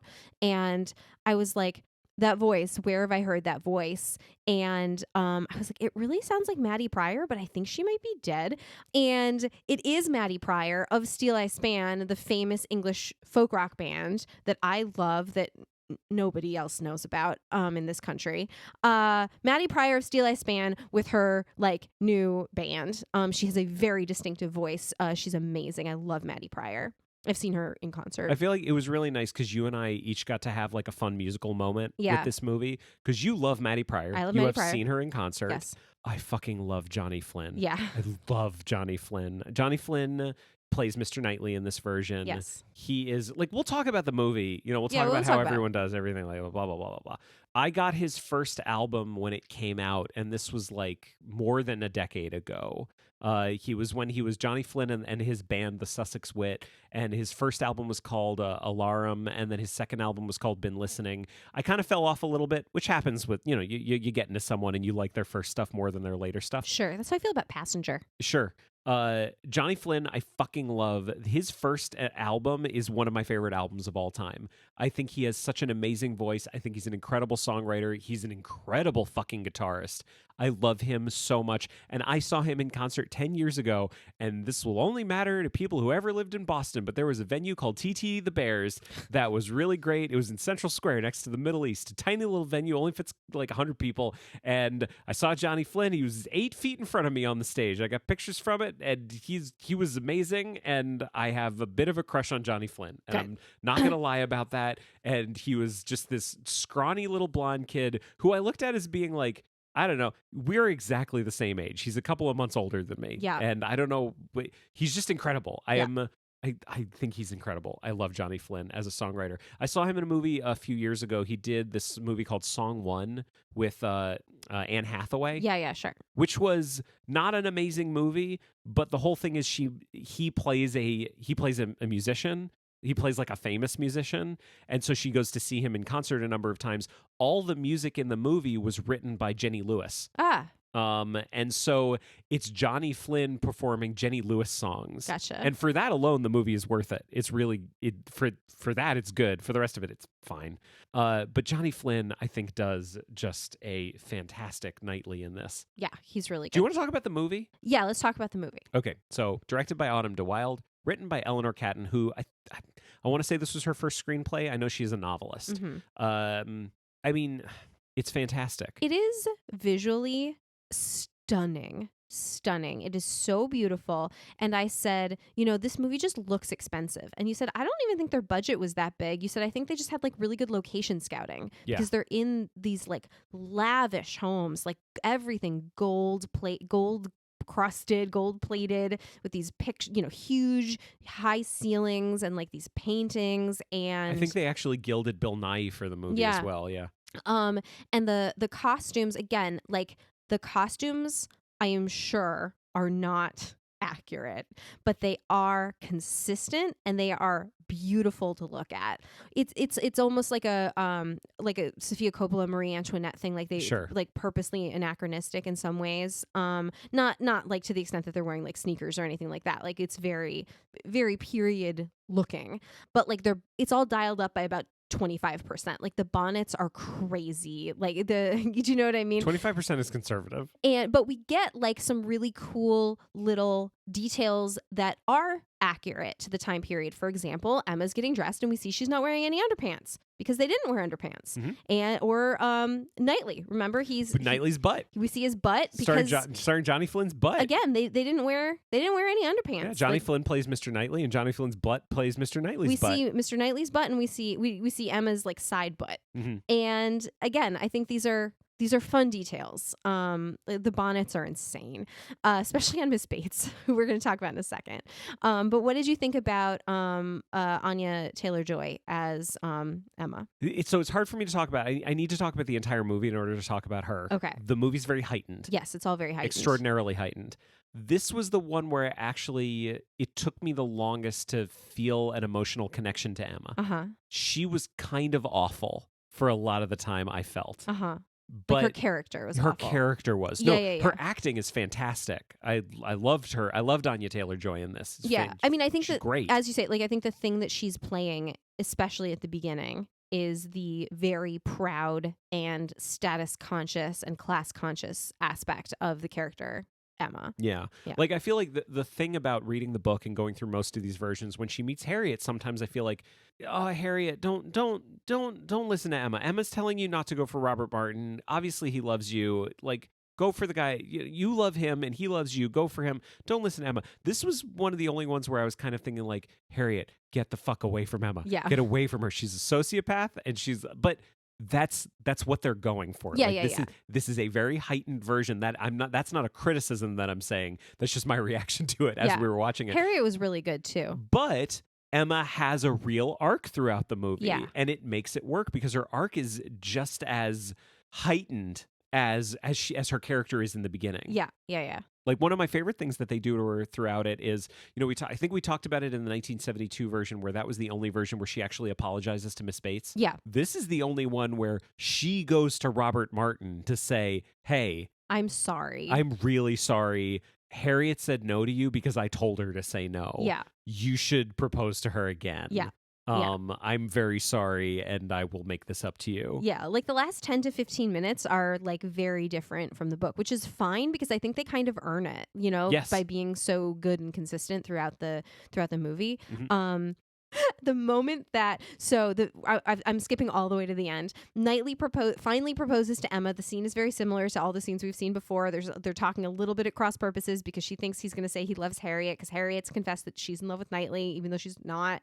And he proposes and she realizes he's in love with her and you think they're going to kiss and the movie's going to end and her nose starts bleeding. And I was like, oh, this is going to be different. Yeah. And it was different. Mm-hmm. Like, it was very different. I love the line that they give Knightley in that version, and I think Johnny Flynn delivers it perfectly. Yeah. Which was when he says, like, I'm telling you all of these things, but you understand me. And then he goes, wait, no, you understand my feelings, right? Like, I really need to make sure. Yeah.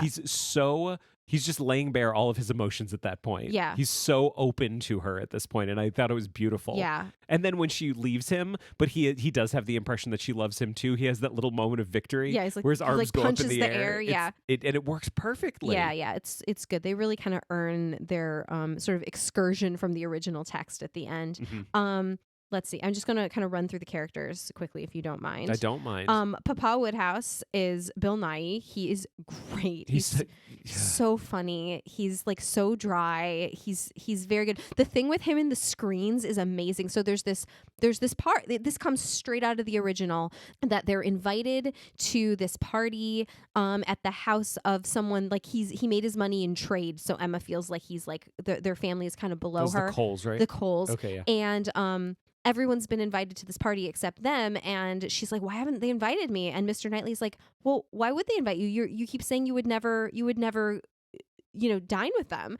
And she's like, well, they should invite me anyway. And then they get this letter like saying like, I'm so sorry that we took so long to invite you, but we were procuring a screen so that your father, Mr. Woodhouse, might sit more comfortably by the fire. So there's this thing about the screen, like he needs to have a screen because he's such an invalid and has to stay near the fire. So in this, he's constantly concerned about drafts and he's got like a dozen different screens of different heights and different shapes that the servants are always like he keeps ending up like just completely boxed in by these screens. And the servants, this was another one. Bartholomew and Charles. I wrote them down. I love Bartholomew and Charles. You really so notice much. The servants, they are so put upon. It is so funny. But then it pays off at the end because of course he's boxed in by these screens, which means that he can't see Emma and Mr. Knightley making out on the couch, 2 feet from him. Yeah. Which which is pretty funny. Bartholomew and Charles do, though. Yes, they do. Do you want to let's run through the cast a little bit more, though.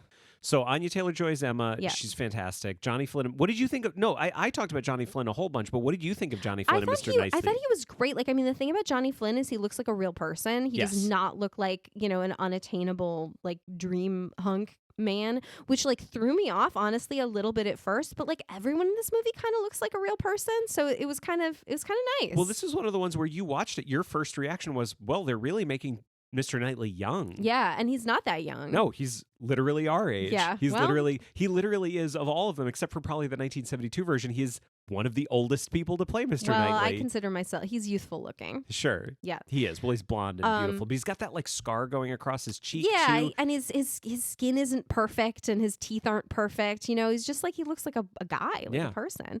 But he gets to sing it and his voice is amazing. He sings a little. Oh, Jane Fairfax is so good. What's the actress? Amber Anderson. I thought she was great. Like, I thought she had exactly the right affect. Like, she's extremely beautiful, very modest, very talented, and she just has the right kind of whole thing going on. I've got everyone listed here. Can we run through them? Can I get your reaction? Yeah, definitely. Okay, Anya Taylor-Joy, Johnny Flynn, Mia Goth as Harriet Smith. She seemed like a real person. Yeah. She seemed like very young. Harriet Smith's supposed to be like 17. I liked seeing her more with the girls at the school. You got like more of an impression of her relationship with them, and like that she was like popular with them, and they were just like a bunch of silly girls like playing games, and she's also getting sucked into this weird world of Emma. So I liked her a lot. I think one of my favorite things in the movie having to do with Harriet was the way the script handles the revelations about like Frank Churchill being married and everything like that. It's revealed to all the characters in rapid succession, and it just cuts between them rapidly. Yeah. Emma finds out, oh, now she's telling Harriet, oh, we're already there. There's none of this, like, we need to see someone leaving and then entering the scene. Yeah, there's none of your biggest pet peeve, which is seeing people entering and leaving rooms. Like, we cut into scenes, like, in progress. It is a movie you can edit. You can edit right into the middle of a scene if you need to. And this movie does it beautifully. Yeah. Miranda Hart as Miss Bates. So you didn't really know who this was. I don't know. I got so excited when I saw her, and I knew immediately that Miss Bates was going to be a wonderful character because Miranda Hart is a wonderful actress. So she was in Call the Midwife. She was in, I think, the first 2 or 3 seasons of Call the Midwife. She was so good in that. And she had her own series called Miranda, where she played a very tall woman that was awkward and not good at love. Super quick. As you might imagine. The physical difference between her and Mrs. Bates was incredible. It was really like C-3PO and R2-D2. It was so funny. Because she's so tall. She's over 6 feet tall. And Mrs. Bates was so tiny. Yeah. It was adorable. It was so cute. I love that kind of stuff. Yeah. And she was very good. Again, like a very sensitive Miss Bates. Yeah. And honestly, like, I think this was the one that it really felt like Jane Fairfax loved her aunt and wasn't annoyed by her. Like the scene on Box Hill, I think this was the only one that you really see Jane comforting Miss Bates after Emma is so rude to her. And it just gives Jane Fairfax kind of another reason to be cold and distant to Emma. Like, you made fun of my aunt and were really mean. And Emma is so mean in this one. Like, they changed the wording of the insult to make it worse. It's more direct. Yeah. And it is not good. Yes, she's very mean to her. Not good in that, like, it's very good as far as the movie goes, but it's a shitty thing for a person to say. Somebody, yeah. Marion Hart's great. Bill Nye, we already talked about. Josh O'Connor is Mr. Elton. Oh, it's so funny. Like, the costuming in this, the men all have those like very exaggerated high collars. So he just looks like he's being swallowed by his shirt all the time, and he's so slimy and awful, and like they don't give him that much screen time, which I think is appropriate because Mr. Elton, like, in the end is kind of a minor character. Yeah. And it's just great in the end to like have to see him like grudgingly like performing this wedding. The physicality that he has through this movie is amazing. Yeah. Like his like physical choreography, I think, is more intense than anybody else's. Yeah. He's just a very physical character. Oh, and he gets very angry in the cab. Yeah. Or well, in as we the said before, carriage. Mr. Elton is angry. Yeah. Harriet is sad. Yeah. He's really good. Callum Turner is Frank Churchill. Mm-hmm. I loved this Frank Churchill. He was great. He's so cute. Like I love a cute Frank Churchill. Real sexy voice. Yeah. Really, definitely had that thing. And it didn't sound like he was putting it on, but this was a very, very strong Frank Churchill. Yes. And it was a very strong Frank Churchill in that he felt so different from Mr. Knightley. Yeah. They actually even got like a little moment together where the two of them were suddenly standing next to each other, and it was really awkward. Like, Knightley didn't know what to say to him. It was great. It was great. Amber Anderson, we already talked about as Jane Fairfax. Rupert Graves and Gemma Whalen as Mr. and Mrs. Weston. Yeah. They were both very good. They were so good. Yeah, they're just so sweet. Mr. Weston is such a sweet character. And I like any version. So we didn't really talk about which versions Mrs. Weston was pregnant and which she wasn't. She was definitely pregnant in this one. And I thought the most realistically pregnant of any of them. Even Jodie May's, like the belly got like large and then small and then large and then small again. Like it wasn't consistent at all in the 2009. Yeah. I mean, but in this one, it was cute because she was pregnant and like at the dance, like it was acknowledged that she was pregnant and that's why she wasn't dancing. And then there wasn't enough of the baby. I wanted to see a little bit more of the baby. I know. It was real cute. I know. Yeah. Was this the one with like the cutest baby in the world? No, I think that was the 2009 one that had the cutest baby in the world. Gotcha. No. Wait, was the cutest baby in the world Mrs. Weston's baby or was it Emma's niece? No, it's definitely Mrs. Weston's baby. Okay, so then I think it was the 2009 one. There was a really fat baby. Yeah. Anyway, it does not matter. Tanya Reynolds is Mrs. Elton. Oh, she's so I mean, like, here's the deal. The styles, the hair, and the clothes in this movie are over the top. So they had to style her even more over the top. She literally walks into the first scene with like a bow made out of hair on the top of her head. And she is someone with like she's just like a tall, skinny person with kind of a long neck. So like the fact of her head being extended like another like 8 inches up, just she looks like makes her look like a ridiculous person, which she is. But the other thing that I really liked about her is that she seems really young. Like she was definitely like kind of shooting out of her league with all of her pretensions, but she also seemed young, which she would have been realistically. She's a young lady. And I like this actress a lot. She hasn't been in very much, but I liked her a lot. She did a good job. Yeah. Connor Swindles as Robert Martin. He's again like such a sad sack. They cast people for their physicality in this so well. He's just like, he doesn't have very many lines at all, and he's just like this looming lurch like character that has no facial expression. What are you talking about? His facial expression is sad. It's just sad.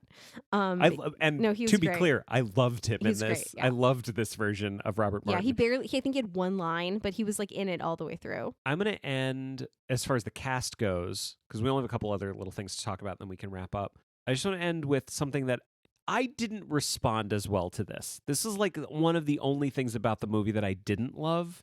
Oliver Chris and Chloe Perry as John Knightley and Isabella Knightley. And I know what you're gonna say. What am I gonna say? That you don't like a Mr. and Mrs. Knightley who don't seem like a nice family, like a happy family. Yeah. And their relationship, I think, was a little bit exaggerated in that, like, she seemed really mean and he seemed really put upon, and they didn't seem happy together. Like, they genuinely seemed like they hated their lives. Yeah. And they were like, I get it. You want to find humor in something like this. There were a lot of moments where they were clearly trying to draw humor from the way they were portraying their family life. And Oliver Chris is a guy, like, I'll take him back to Tamsin Gregg. If people haven't seen the show Green Wing, the two of them are in it together. And Oliver Chris is great. I really, really enjoy him.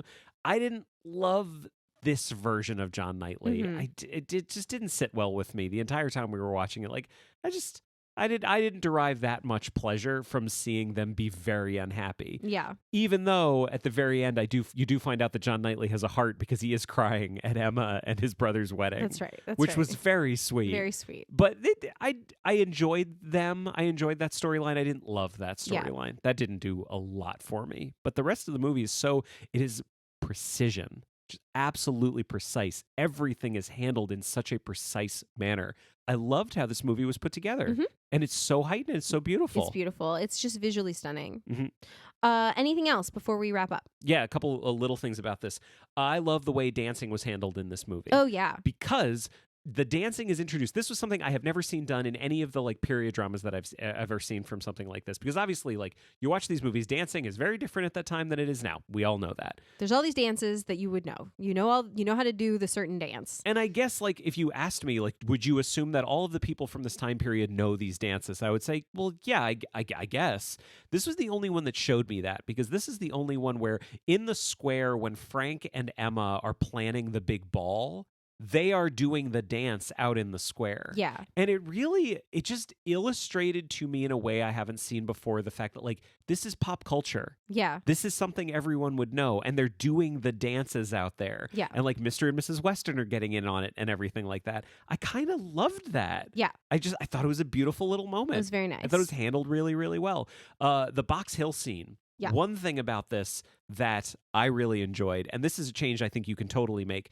I feel like usually, because you're seeing the story through Emma's eyes, it's a bit of a surprise when Knightley confesses that he's in love with her. Mm-hmm. This wasn't the only one that really showed the fact that Knightley has feelings for her before she knows it, but I feel like this one went further than any of the other ones. Because in Box Hill, before she says the shitty thing to Miss Bates, it is clear that Knightley has feelings for her.